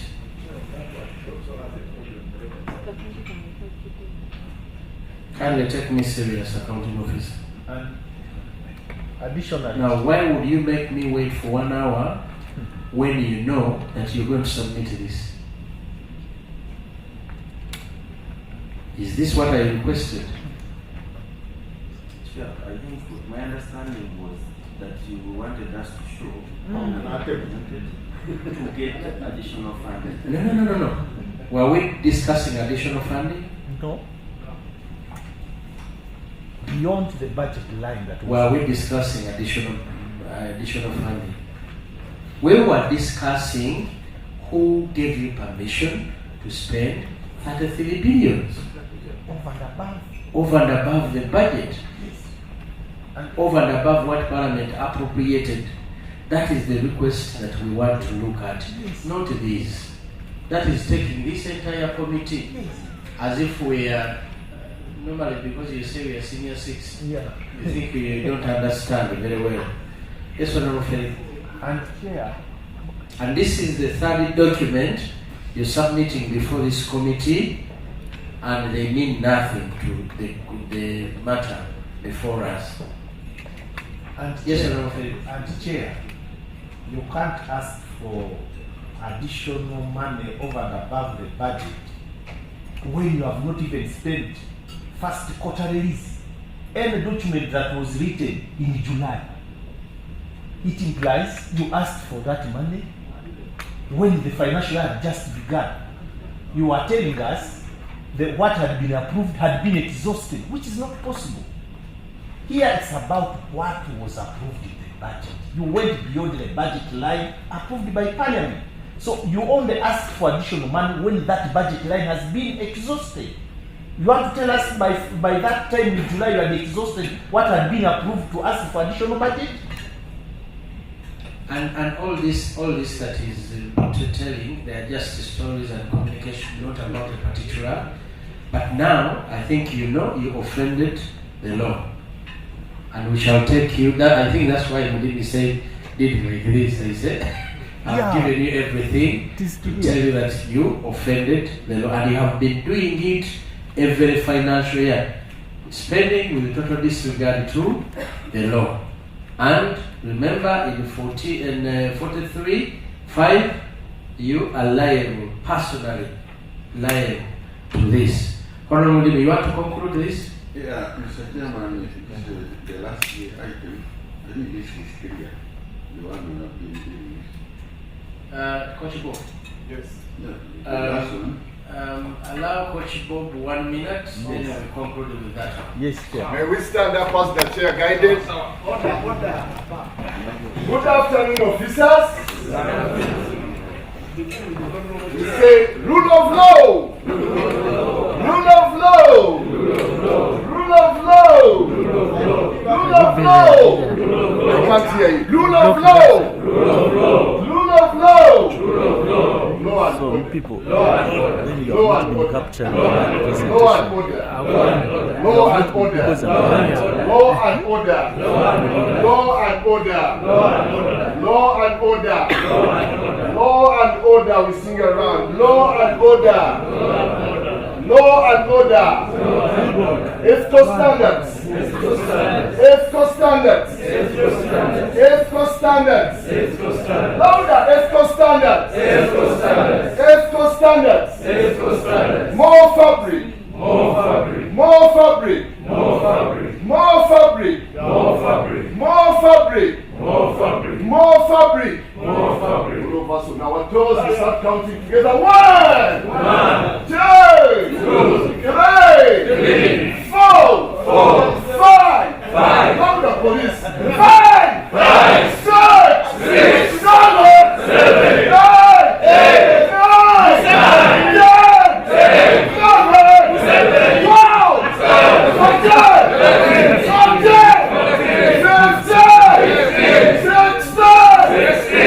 7, 8, 9, 10, 11, 12, 13, 14, 15, 16, 17, 18, 19, 20. Watch out, space. 1, 2, 3, 4, 5, 6, 7, 8, 9, 10, 11, 12, 13, 14, 15, 16, 17, 18, 19, 20. Stop for chair. Thank you very much. I think we needed that break. What are we doing? Yeah, Mr. Chairman, Kindly continue. Another item we have is on the page 18 of audit. Auditor General's report. Page 18, Auditor General's report. Table 13. Counting officer, are you there? It talks about the number of outputs for implemented as 16 partially, 13, total 19, and the amounts. Now I'm interested in the partially implemented, where 606.4 billion was warranted, and 605.4 was spent on partially implemented activities. So, Chairman, don't have a table here, but I want the explanation. Because when you look at this, almost all monies were given, but the items were partially implemented. Now here the accounting officer trying to explain that this was due to bounce payments by collector, accounting suppliers, pensioners, and active salary earners. We want the accounting officer to give us the details why. Now, if payments bounce and the financial is ending, what will happen? The payments are bounced and we move the financial. Remember, we government operate the treasury single account. What will happen to these payments? What will happen? Secondly, the number of officers who have retired from active service. I know a number of them, some way back March. But up to now, they have not been enrolled on the pension and have not gotten their gratuity. And some were just operating here, they are waiting. You have displaced them already from the housing units. Group hanging here, I've seen a number of them, because they can't move. Are those not two issues? Yes, two issues, but it's related to, because they are talking about the... Move me well. Yeah. You took me to page 18 and 19, where you showed that some items, activities were partially implemented. Mr. Chairman is trying to explain that this was due to bounce payments. That's the number Accounting officer. Procedure. Yes, sir. Procedure.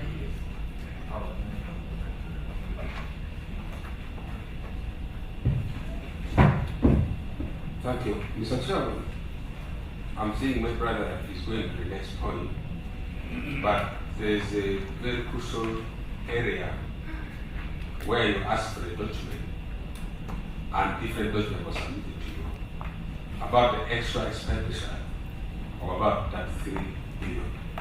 On this, Mr. Chairman, I feel we need to dispose this as a procedure explained. I wanted to propose, Mr. Chairman, that let the accounting officer be investigated on the extra 33 money which was used, because he did not satisfy the committee with the necessary document. I make the move. The proposal is an extra. What do you have to say about that? Mr. Chairman, the accounting officers, when executing their mandate, they normally rely on the laws we have. Yes. So for us, we'll base on we'll move by the law. The law.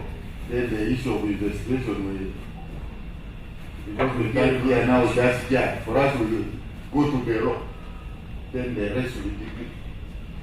Because you cannot say now you investigate, you can't be a judge, you can't be a prosecutor. This is what we are trying to do. But for us, we base on the law. We agree that they offended the law. The law.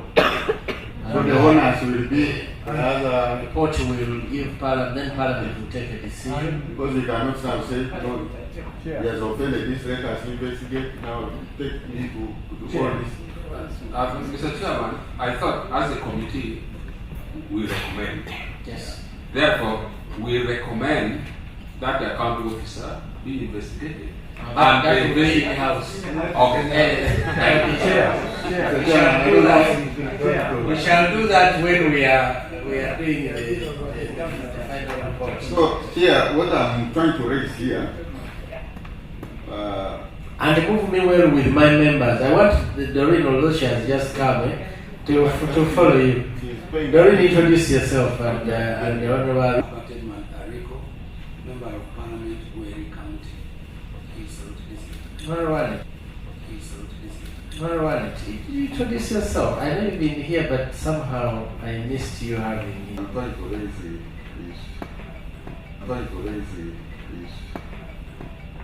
the amount was warranted, almost all amount was paid, but the activities were partially implemented. These are pensioners who have not been paid, active salary earners, I don't remember what.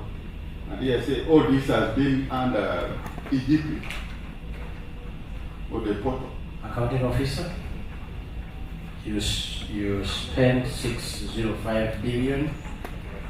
For fully implemented, that's okay. That's a plus.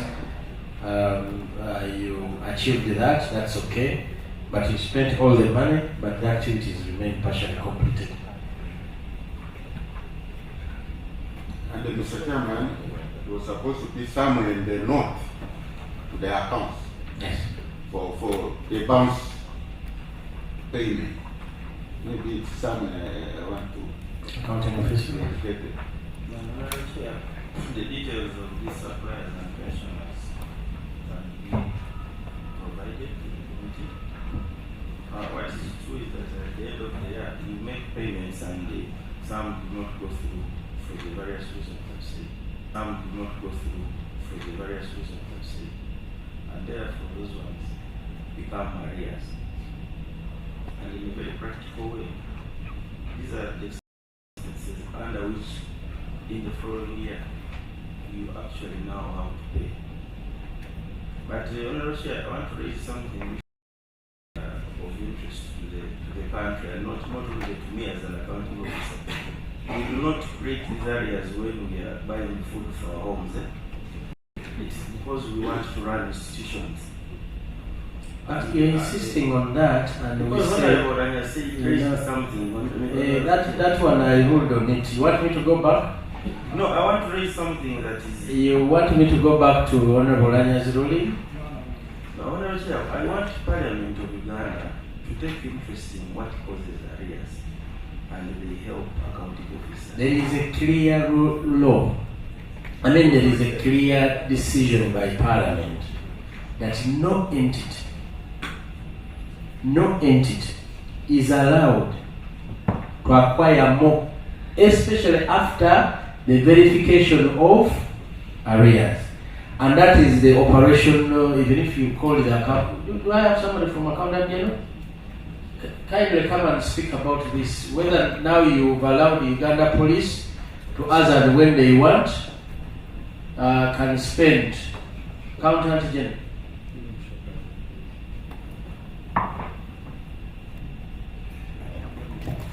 Yes, thank you very much, Honorable Chair and the committee.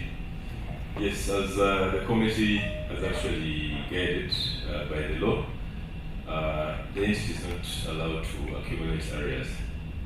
That's still the standing guidance. Now, if you think you're a special team, still you go through the processes. You go through the processes and you do not sit where you sit as accounting officer and you spend the money just like that because you're running Uganda police. So go through the necessary processes, show the importance of what you want to achieve, they will make those approvals. Right to your minister, because the minister can help. The permanent secretary can help. Don't sit here and tell these committee members, because for us we want to protect the law and how it moves. So, and I really never wanted us to go that lane. I wanted you to go about you are given money and you spend the money and the activities remain partially implemented. What I expected from you is to tell me that, Honorable Chair, although it is partial, it is at 99.9%. Although it is partial, it is at this stage. Then we can understand that, the remaining bit of the money, because once money is given, that's why I told you we need to move by the work plan. You generate these work plans and we move with these work plans. And Parliament gives you and approves money based on the work plans. We might understand the different things. For us, we understand what the law says. For you, you might understand completely something else. But the law requires that you work according to the law and implement it by the letter. So take us to the partially implemented activities.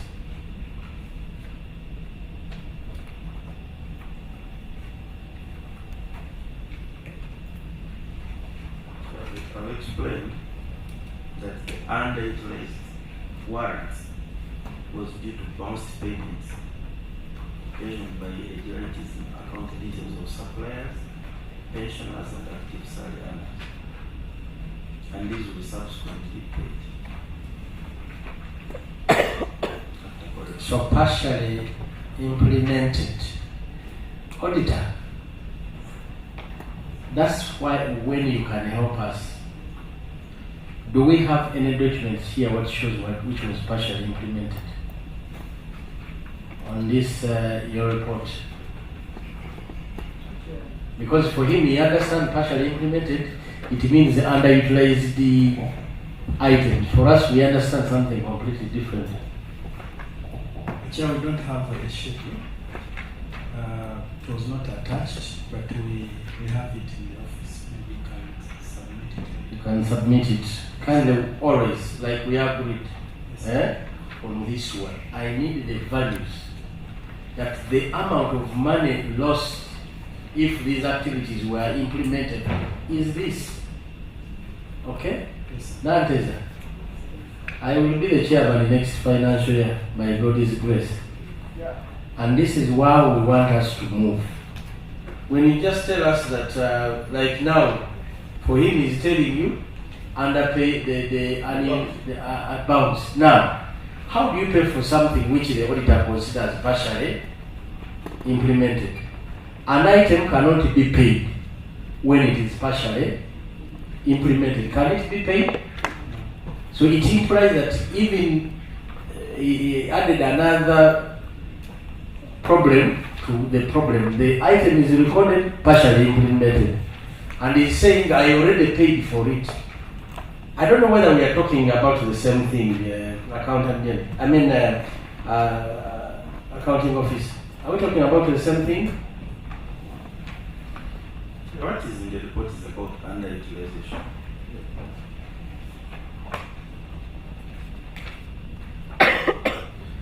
It is what?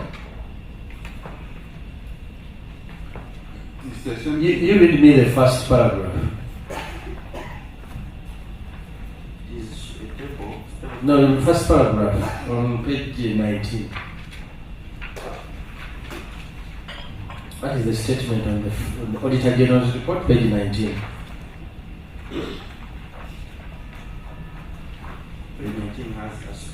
You do not have the Auditor General's report, do you? It says partial implementation of key outputs was a 605.4 billion, implies that planned activities under these programs were not fully achieved, leading to reduced effectiveness in service delivery. Now the auditor fell short of telling us which activities fell short of effective service delivery.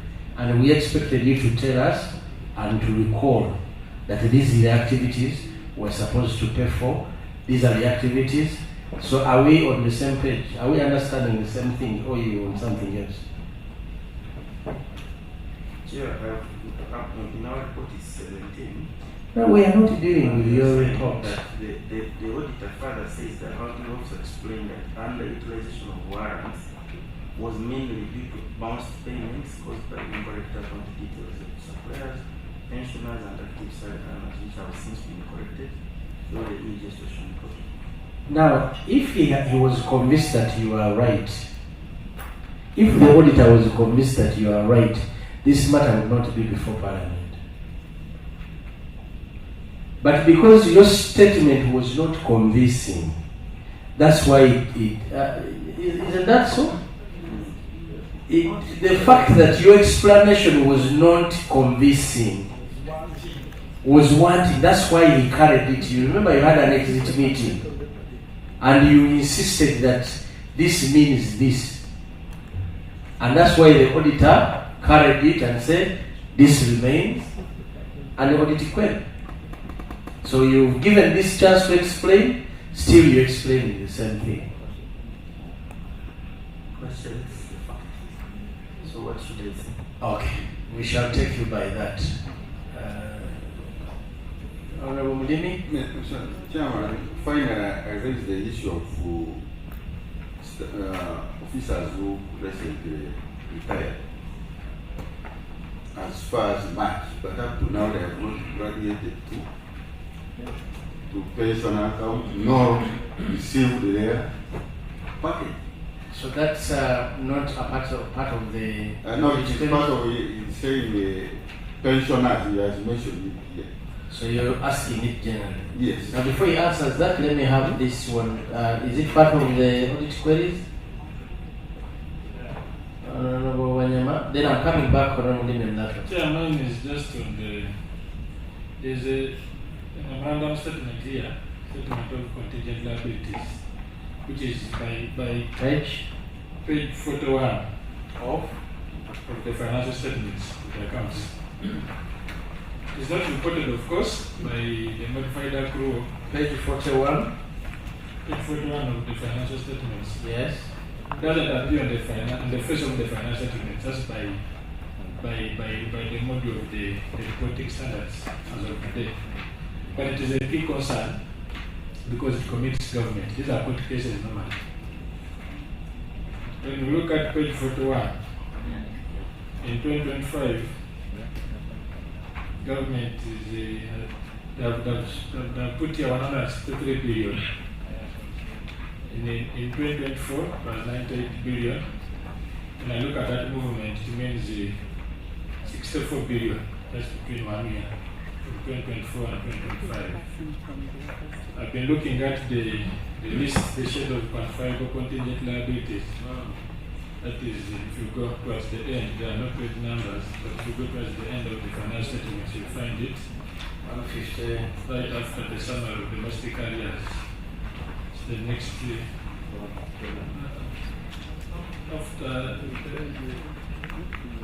Honorable members, have you moved there? There is a list. There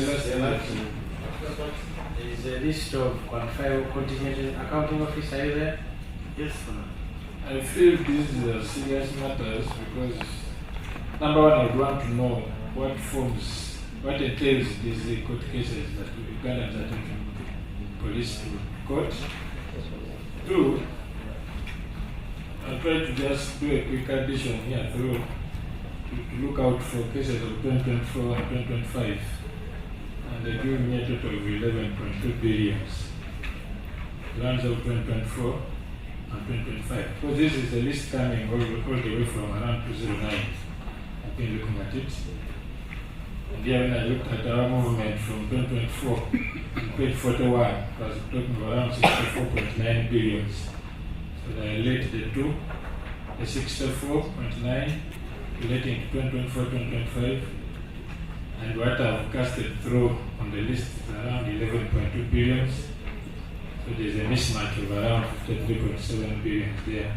Of course, this is not reported on the face of the financial statements, but it's a serious matter because it commits government to pay these court cases.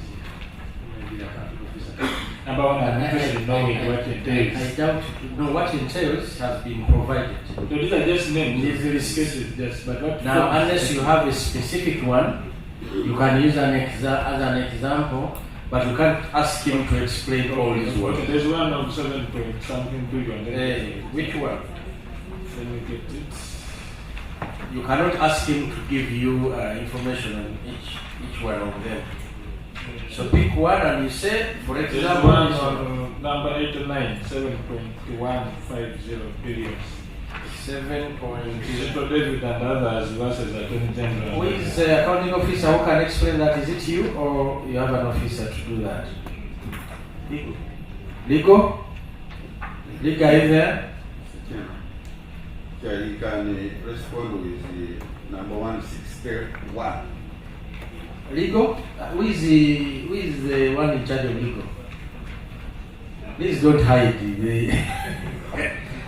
Don't.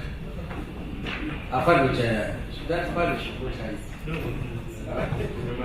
He's waiting for the microphone. Okay, Ligo. Take us through, he was asking all the cases, but it is difficult to take you through all this. But he wants you to begin with the number 89. Do you have that copy with you? Chair, unfortunately no, but I'd want you to highlight for me the exact issues raising. It is 89. It is Kizito David and 2 others versus Attorney General. It is in the High Court Division, Civil Suit 0152 of 2024. Chair, you can also do 182, though it relates to the 2021 matter. But also very Let him do one by one. I will give about 3. Then Chair, 89. Are you there? I needed your guidance. Yes. I was just moving in when the issue was raised by the Honorable Member of Parliament. I wanted to know what is this query so that I can answer. He's worried. Yes. That the level at which Uganda police is taken to court and the level at which you are incurring losing the cases is alarming, and it might mean that there is connivance and people are benefiting from these court cases. That's why you're losing them at a very high speed. He took us to page, it was contingent liabilities on which page? It was page 41. Page 41. Are you on page 41, sir? Page 41, he indicated that in 2024, you had the contingent liabilities worth 98 billion. But by the close of the year, you had 163. And this list, which is before us here, seems to be spanning for so many years. Now he has said, please, I need an explanation of all these cases. I protected it. I said, no, you can't ask the gentleman to explain everything. So I asked him to pick 2, and there is a member that has picked. Maybe before you got there, Chair, I started with the figures. Where I talked of, that's the difference between 2025 and 2025. Government, 64 billions. In 1 year. Then I take the accounting officer is going to answer that. Yes. When you ask about the figures, the accounting officer is going to ask that. You can't ask that to Ligo. Can you? No. It's fine. The accounting officer, please take note of that. The issue of the differences in the numbers. Now, for you, he just needs to know what entails case 89.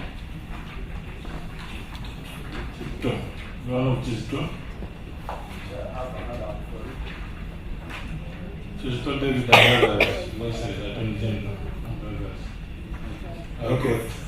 Thank you. It's worth 7.15 billion. Okay, thank you, Chair. I may not have all the details about the case, but I will answer generally. Because all of us are familiar with court litigation and depending on the facts of the case and what is being litigated against. I'll give a case in point. Sometime back, many years, there was a case, I think that was of Mayor Biamukama Is it on the list here? I'm just giving an example. No, give us one which is on the list here. Okay, I'll deal with this. Many times, for example, there's Chileka Estates Limited versus 50 billion. Auditor General, 50 billion. You can explain that. Okay, every case is decided on its own merits to begin with, because that is not even our decision. That is a decision of the land judges, depending on the facts that are being put before them. And maybe I want also to point out that many times, actually, we have negotiated these awards downwards together with the Office of the Attorney General. I was trying to give you the other case that the Honorable Chair didn't want to listen about, but in that particular case, for instance... You know why I don't want to listen to that one? Yes. There are those that you brought here, yes, that are before me. Members have asked about these ones before me. For you want to bring another one which is not here. Okay, I'll summarize. Now you use these ones. They are many, by the way. I can allow you. There are 170 cases. I can allow you to pick any out of the 170 cases. But you don't go outside these ones. Much obliged, Honorable. Yes. So, in that regard, I will say, I will stick to the other submission I gave earlier, that every case is decided on its own circumstances. But did you hear the member what he wanted? The details, of course, I cannot. He wanted, for an example, yes, he needed to know what is the case of Chizito. Are you the head of legal? I'm representing the head. I'm the Commandant Police Protection. You're not the head of legal. No, I'm not. But you're not in that department also. I'm under the directorate. My department is under the directorate, but I'm representing the head of legal here. But we can avail the facts, Honorable Chair. No, you're giving no facts. You're giving stories. No, I wanted to give the circumstances at times how we are ready. Chileka Estates Limited. Start from there. I have it's no on facts. page. It's on page. I don't have the facts. You don't have the facts. I don't Okay. have the facts. There is Allies DTB Limited versus Auditor General. I mean Attorney General. It is in commercial division. But at any rate, Honorable Chair, that is Attorney General's office. When we are sued, everything we take. Don't lie to us. But Mr. Chairman, what was the purpose of this attachment when you say this is happening? No, when there was a granted, Honorable Chair. Honorable Demi, when you come before Parliament, you know we are doing this on behalf of the Parliament of Uganda and the people of Uganda. You see those cameras there? These the Public Accounts Committee are public because the people of Uganda want to follow. Now, from his statement, he's saying these are cooked up cases to siphon public resources. Now, we've given you a chance. There is no way you can tell me that out of the total of 159 billion, there is no single case you can explain about. There is no single case that you can pick and say, honorable members, this is a case about this and this. Okay. There is one I can give you, Chair. Which one is that? One of Yamukama. Which number? Attorney General. That is 142. 142. Case number 142. I want to use it as an example. No. 30 million. We coming from billions. What's appointed to as a billion? You want you've come from billions, now you want to run from. Honorable Chair, what I wanted to put across, these cases are not managed within legal direction. The Attorney General is sued. But are you worried about this money? Definitely we are. Because they issue Attorney General cases from Uganda Police. These are not your concern. It is with we go in as witnesses where we are directly involved. Because some of these cases you'll find they are not incidental to actual police. Are they cases related to human rights abuse? Yeah, some of them. Many of them. Some of them, yes.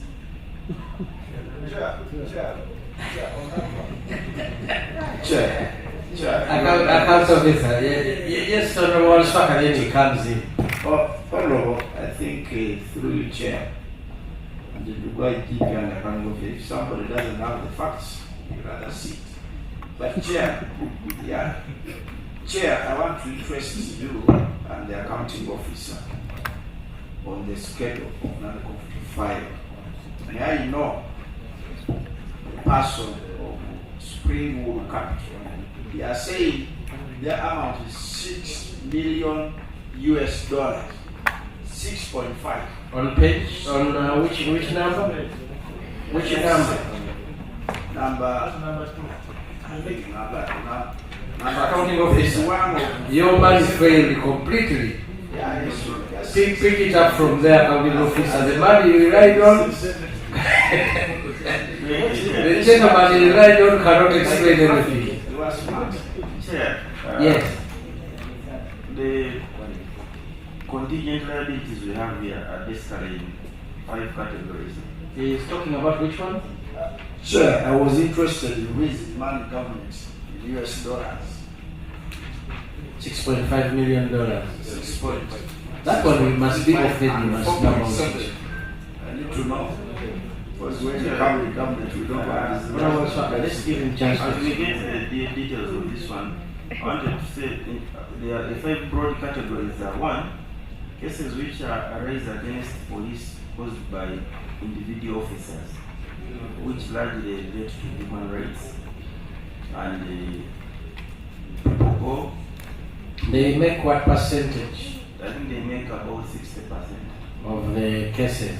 Yeah, but here I also wanted the committee to note that since they decentralized these court cases to courts, we inherited most of them from Attorney General.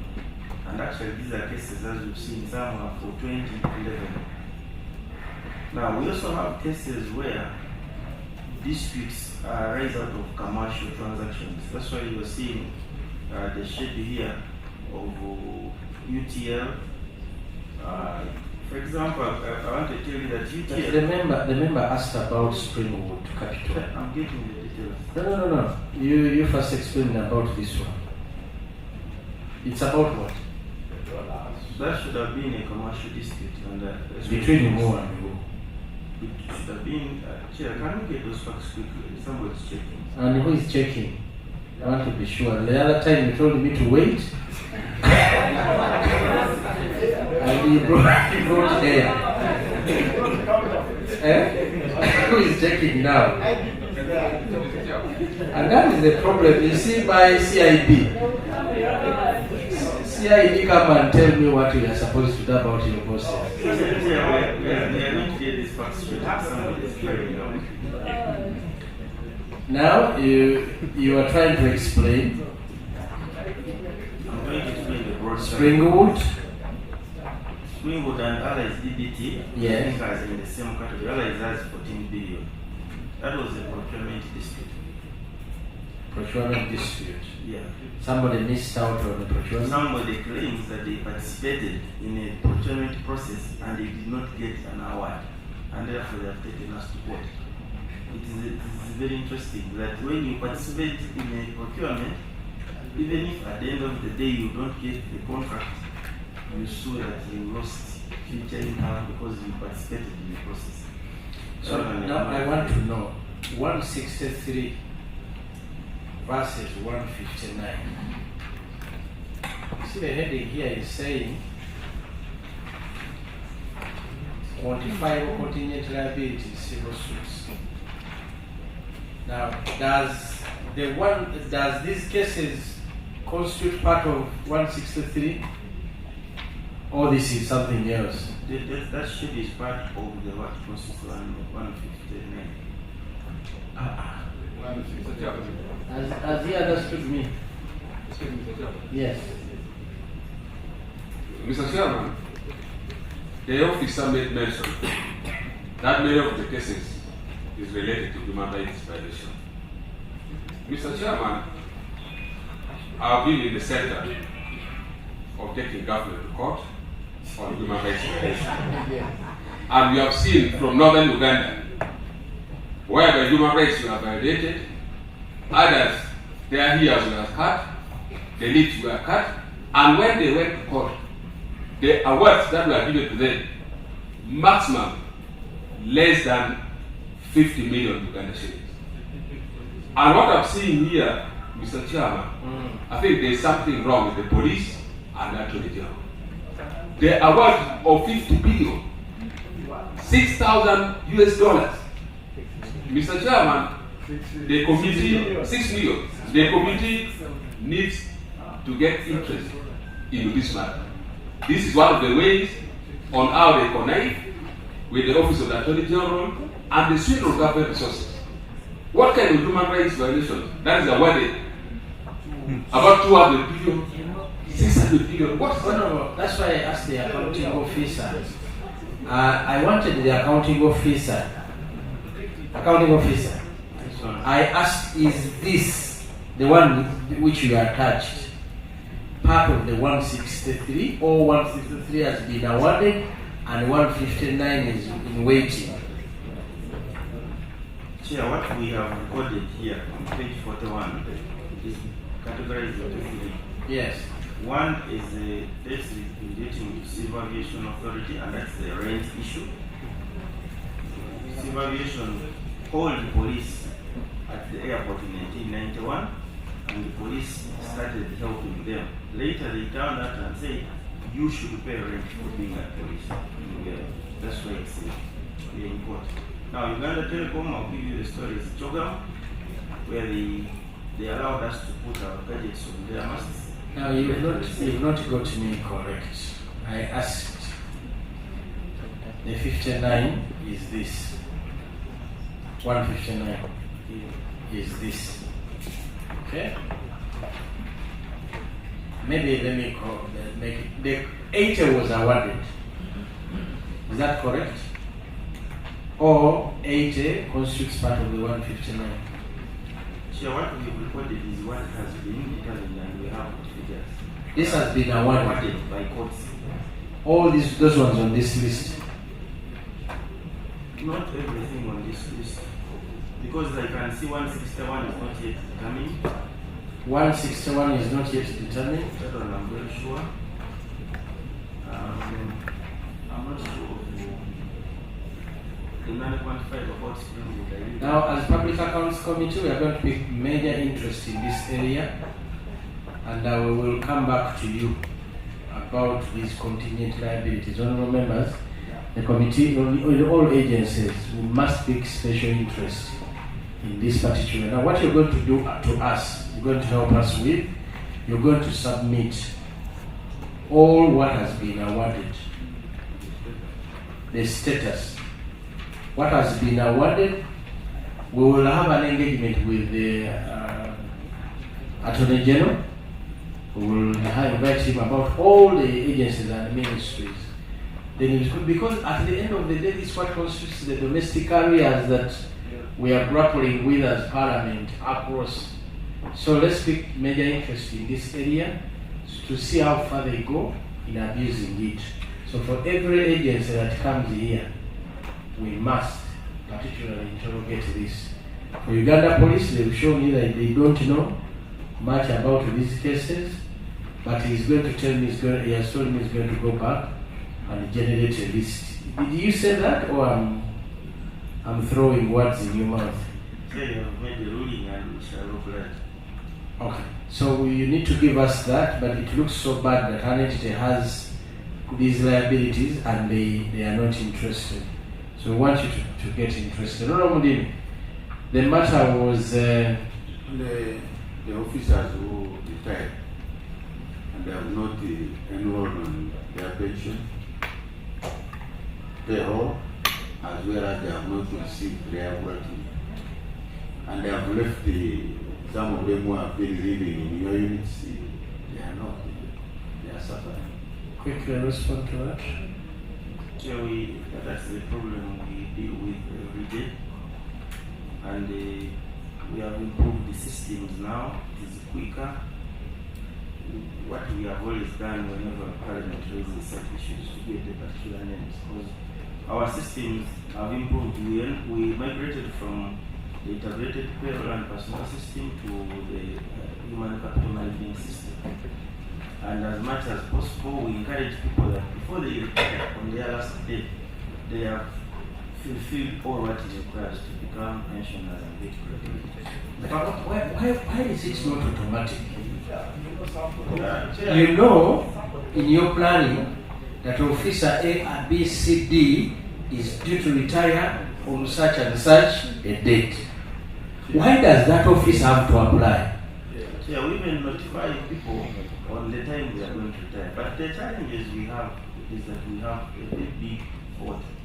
Now, some of the people who are, because this is really self-help, if you're going to retire, it's initiative. You just fill forms and you attach relevant documents to support. Now, as you are aware, we still have people in Uganda that you know, even themselves don't agree on their dates of birth.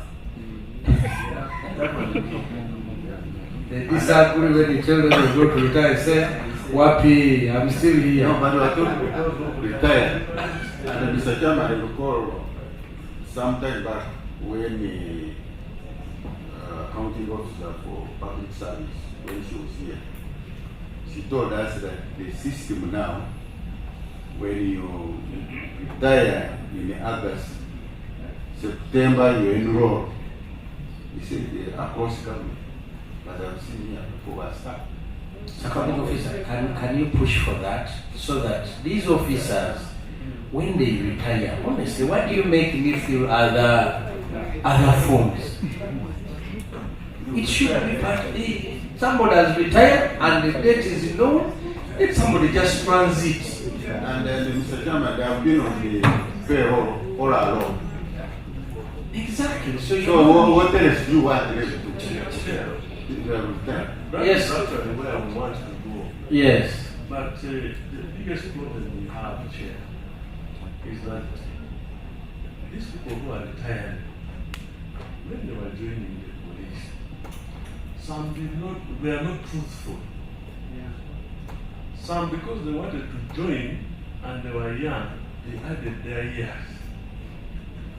There are those who are over age, they reduced their years. Now, the matter is even complicated with the coming of the national ID. So you find some people come to you and say, I've missed salary for 3 months. You check, you say, hey, but you retired. Now, remember, he's not prepared. So you have to cancel him so that he goes and starts preparing. And this takes a bit of time. And we have very many of these people. That's why we have a big problem. And we believe now with this system that are coming, this problem will be solved. But for the time being, we have these challenges. But we have tried. But I mean, we must take somebody by their word. So do you go into investigating when actually they were born if they lied at the point of entry? Or you take by what they said? No, you see, most of them now come because of the national ID. They say, no, you see, according to the national ID, I was born on such and such a day. Yeah. But remember, he has files in police and public service. Then we say, no, we are not going by what? By national ID. We are going by what you feel at the time of joining. Wow. Mr. Chairman, that's very interesting. Mr. Chairman, what I'm trying to raise, these are officers who are retired. And they are not claiming that they are still inactive, but they have not accessed their pension payroll, nor receive their gratuity. And they are here in Kampala. I have a relative who is ever here. We can't move. Those are the few ones. We have a few cases that we explained to you. If you got interested and gave us one of those people, and we go back to our records, we see that they have a problem. Because there is no reason why somebody should retire and say, I'm going to tell him tomorrow to look for the other secretary. But don't harass him. You say no. That's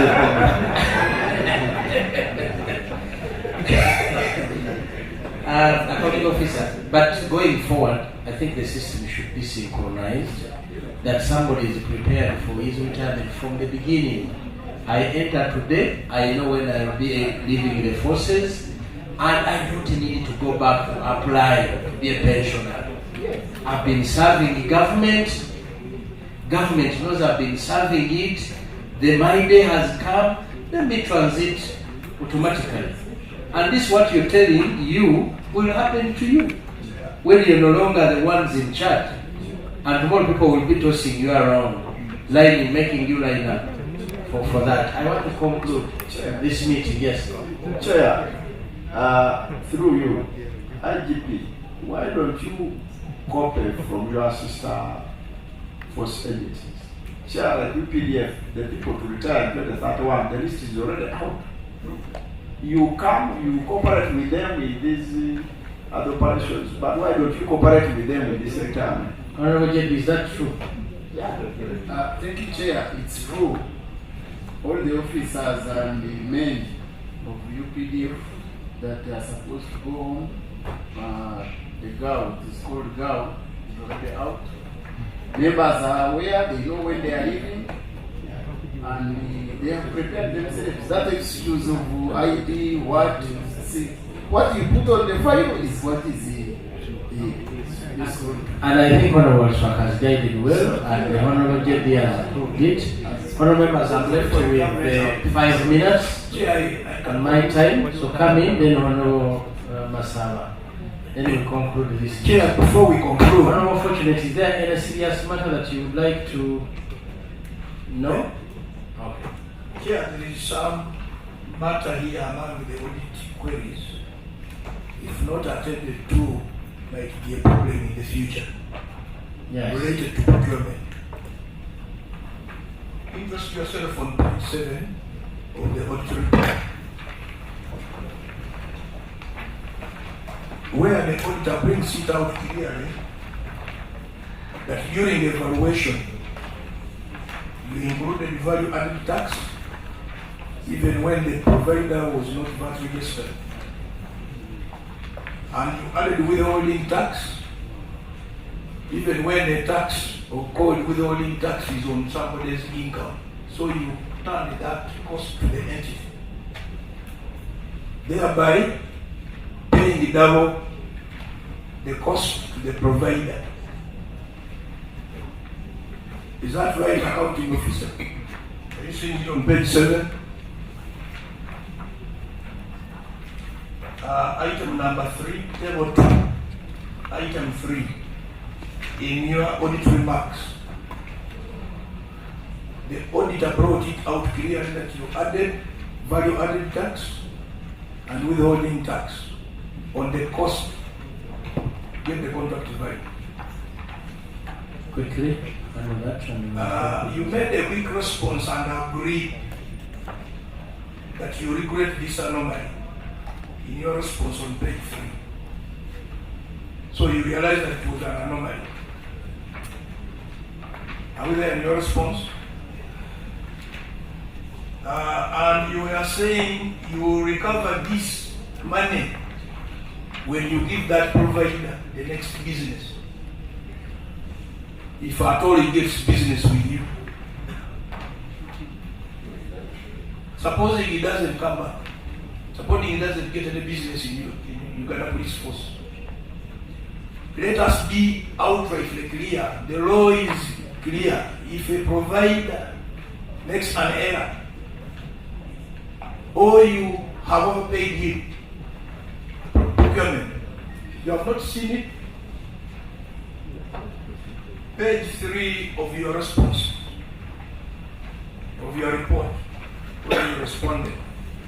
The last bullet, we regret the anomaly, and we are in the process of recovering the money.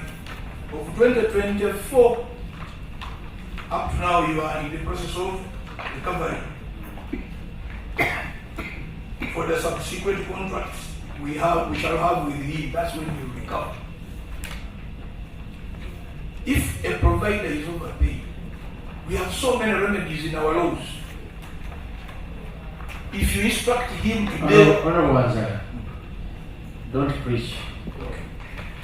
ask the question, he answers them. The question is, members of Uganda Police Force, the accounting officer. The accounting officer. Why are you not recovering this money immediately from the provider, and then you wait for other business? Tell him, because this money you operate in the cash basis of accounting. You should go to the consolidated funds to pay and the refund. Accounting officer.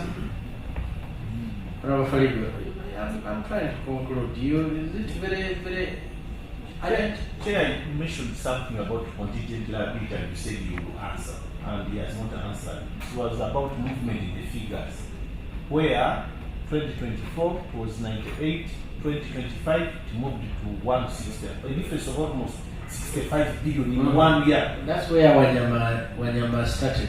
And you said you will answer. Why contingent liability change in figure within 1 year, 65 and billion? He answered, he said, they have an increase in human rights service within the police force. He answered, did you hear? No, you went on record, you said the biggest chunk of these is the human rights cases against the police forces, excesses of Uganda police. That's what you said. And I don't know whether Ferigo you needed a more explanation I've picked it now. about this. I've now picked it. So then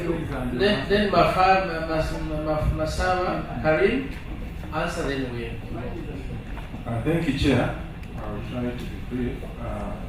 One, when Honorable Modini was talking about the issue of the pensioners, I thought about something to do with the police circle as well. Maybe you could highlight to us what exactly is happening, because we are told that many officers, junior officers, fail to access this money that you're saving for them in their circle, and that the senior officers have borrowed. Again, I've taken out most of this money, and there's one who actually shared the schedule with me, where you find the senior officers borrowed over 500 million shillings from the circle, from the police circle. Nwabine is around. Are you here? Yes. Father Nwabine. The senior officers who are from the circle, over 500. So the junior officers are struggling. Which and I have the senior officers. I think these are the biggest rugs. You're enjoying the people's money? Lastly, yes. Lastly, I have to take you to the accounts. On page 46, the one which were on the assets. You talked about the issue of land, but I didn't want to chip in. I thought I'd come in at the end. There are asset treaties, so that is page 46. Page 46. It comes after 45, it's not now, yes. But it's right after 46. Summary of statement of stores and other assets. Chair, I want to thank the team for keeping time, the police team, because I came after many of them had arrived. And I noticed that they were almost all here. When I looked at the parking lot, I saw about 20 Land Cruisers, the LC 250. Wow. Where you're looking after your yes. Each car costs about 200 to 450 million, if I'm not mistaken. And just by look of things with the parking lot, there's about 6 billion in vehicles parked out there. But when you look at their asset registers, I don't know if we are on transport equipment. Their asset register has 590 million shillings as the value of their motor vehicles. With all of them parked in the yes, that is obviously the ones that are parked here. They are not accounted for anything. So how are you accounting for your other vehicles? Where do you keep them in your records? Now who is lying? Who is lying? Because the value of 590, those are only 2 vehicles parked in the parking lot there. And Chair, the other thing you talked about the marine one in Chico and all that, and I've seen when you look at the ships and other marine vessels, you have zero. You actually used to have about 3 billion. That's depreciated now, you have zero. When you look at the motorcycles, I noticed you have very many motorcycles, some very expensive ones, BMWs. But when you look at the motorcycles and bicycles, they are valued at 380 million shillings. So where are you accounting for these things of yours? Thank you, Chair. First things first. But then the first issue was the circle. Who is going to answer about the circle? Then you brought billions of trillions of, is it trillions? What is it at the parking? You can only talk about 590 here in your account.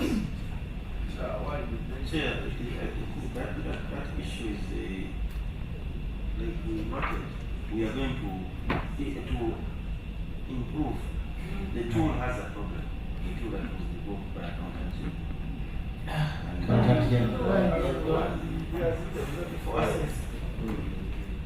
So Chair, that is something we actually appreciate your guidance and say But honestly, is this the system or the person who fed the system?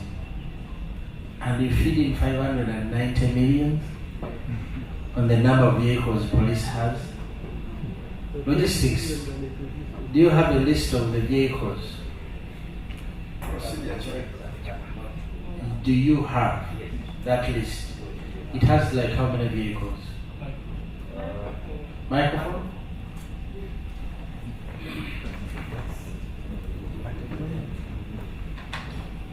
Currently, we have over 9,000 motorcycles. The vehicles, we have over 650. You can imagine. 600 and? 650. Yes. So, the chopper we have 4. The boats we have over 35.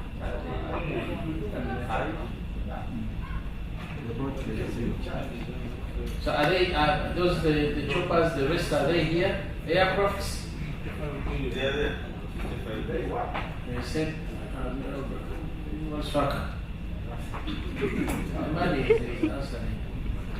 Okay, so, but you appreciate that this is a wrong entry. And it means a lot when you tell this to Parliament. And these people that make your books, do you get boys on the streets? What happens? The head of accounts is there. Is it the head of accounts? And you have very many accountants. Yes. I saw a list. Senior accountants. Senior accountants. And you have accounts and you sign on them when they look like this? Very, very misleading. They said this was the problem of the tool. No, it is not the tool, it's the team you have.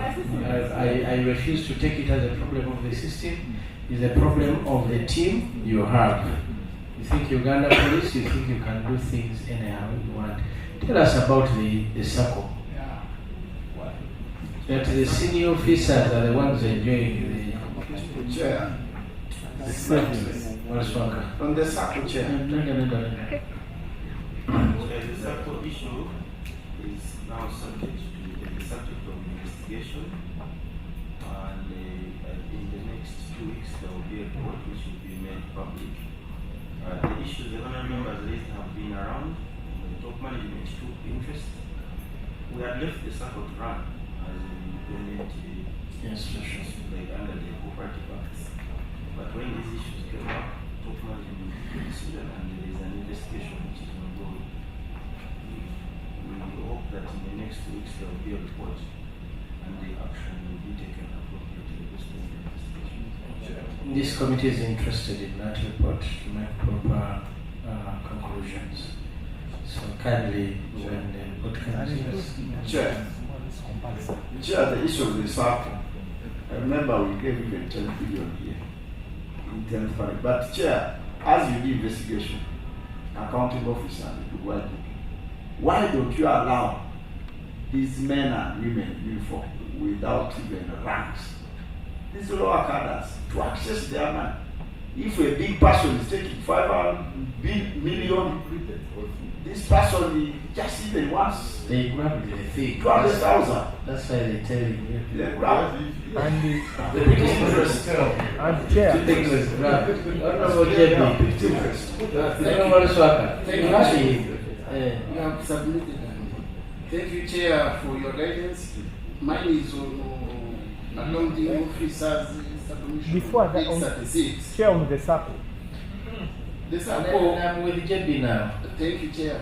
And I'm done with the issue of the sub. Mine is on sub-county policy in the model.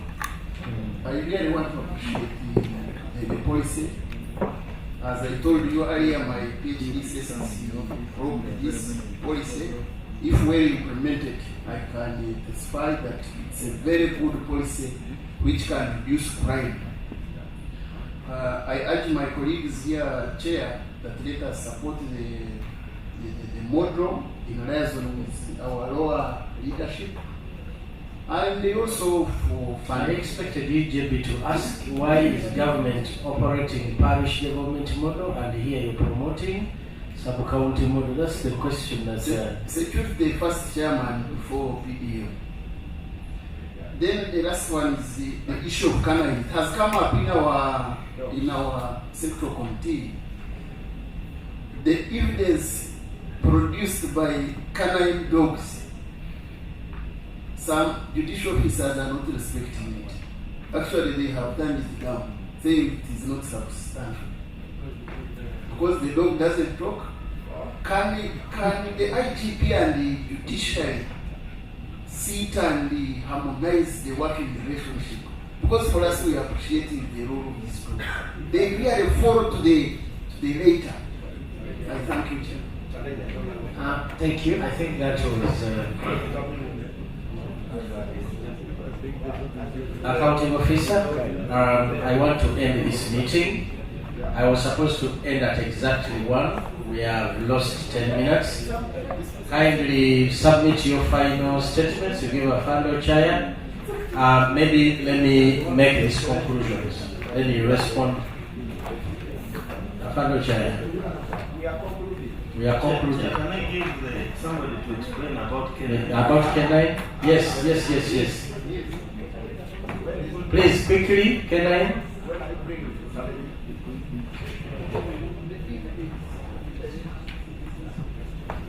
Is it true that there are cases that have been determined? No, you speak its own.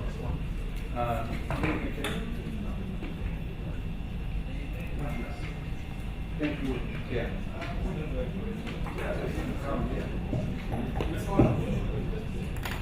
Thank you, Chair. The issue of canine, to me, is not a big problem. We have interacted with some of the officers, the judiciary.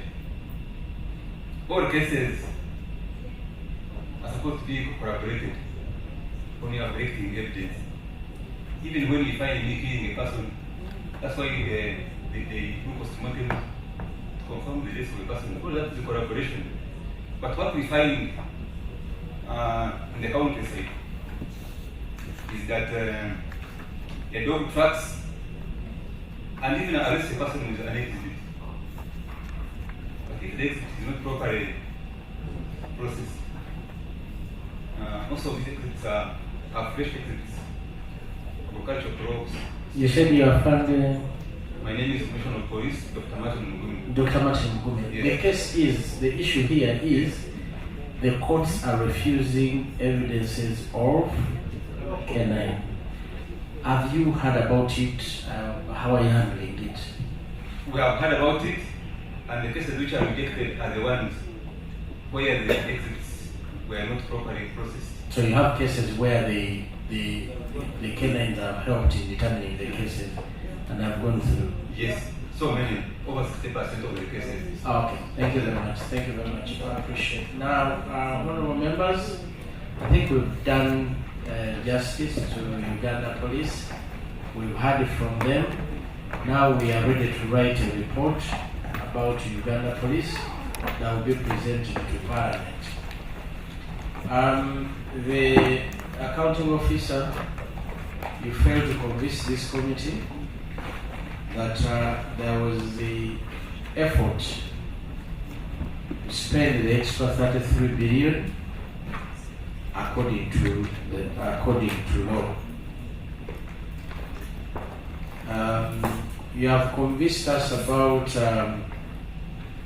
the matters we raised on adjustments to opening asset balances and matters to do with doubtful revenue performance.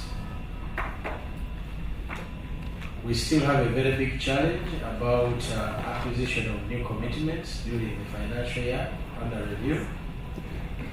And you did not convince us on matters of the partially implemented outputs worth 605 billion. And the bigger one is the sharp rise in the contingent liabilities from 980 billion to 163 billion. Now this is how we're going to move. This committee is going to proceed in writing the report about Uganda Police. You have up to tomorrow. If you think that we have not given a fair hearing, you put that in writing tomorrow and you submit to our clerk. We will not invite you for another session, but we will, based on what you've submitted, to make our final conclusion. In case, during the time of report writing, members find it necessary to consider part of what you've written, we will. Otherwise, we want to appreciate you for coming, one, arriving on time, two, for bringing the entire team. The officers, the senior officers that are here, have been here with us. We appreciate you to bring the Deputy IDP with us. Even if you did come, sir, it would be okay. But the fact that you came, we appreciate, because all we wanted was this accounting officer. We appreciate all of you on how we, on this conclusion of the meeting. Members, thank you so much for being here. Meeting, no, before I say meeting, Adijan, I want to give the accounting officer a minute to say something, then Afando Chaya, then we adjourn. And thank you very much, Chair, and the honorable members also. During this interaction, we have also benefited from your guidance and the new approach, because this has not been the orthodox way of interacting with the Public Accounts Committee. But Chair, I wanted to what has been the orthodox way? Tell us about the orthodox way, maybe. Chair, you started with the schedule of the implementation of previous recommendations, and yet it normally comes last. Yeah, so that's it. And also the advice you rendered. But Chair, I also want to correct this, that you are attributing to my statement that human rights services have increased in police. No, I actually vehemently want to deny that. I didn't say that. We asked what constitutes part of the major of the cases. You said human rights service. Yeah, well, there is an improvement. Actually, the person you talked to is called the Director of Human Rights and Legal Services. To the extent that we recognize human rights as a major aspect of policy. Chair, I thank the members also, those that have embraced the sub-county policy model by mobilizing land for us, because we have been able to... And why not a parish model? When the government is implementing a parish model? So that will come with a lot of implications, financial implications, human resources and what. But for now,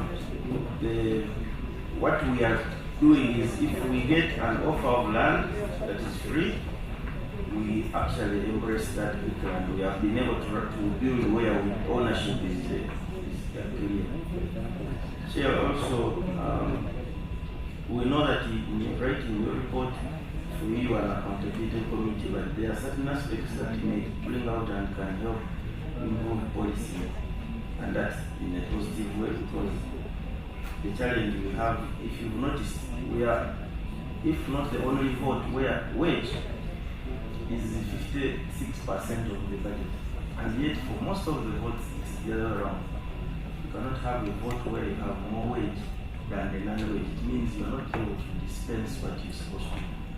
You don't have the tools. you are providing the salary for a policeman who needs the uniform, who needs a gun, who needs to be housed, who needs to be fed, who needs fuel to move and other things. So that imbalance has been there, and we hope that you can highlight it both as part but also as Parliament generally. Okay, thank you very much. Thank you. Honorable Chair.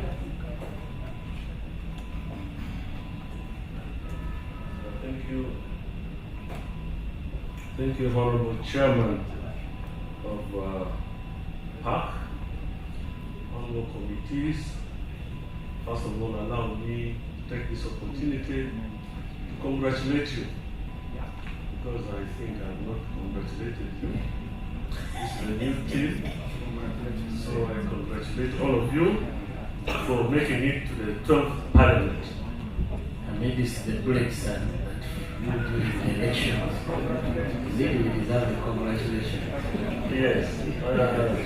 Allow me also to appreciate you that attending this session was very fruitful, and I think I've learned a lot, because the discussion was very, candid, and you were able to offer to us very valuable advice that definitely will help us improve on how we do business and also how we account for resources that will be given to us. My pledge or what I want you to help us is let us embrace the sub-county policing model, so that we provide an environment which is free from crime, and also enable us to improve income of our people as we strive towards the tenfold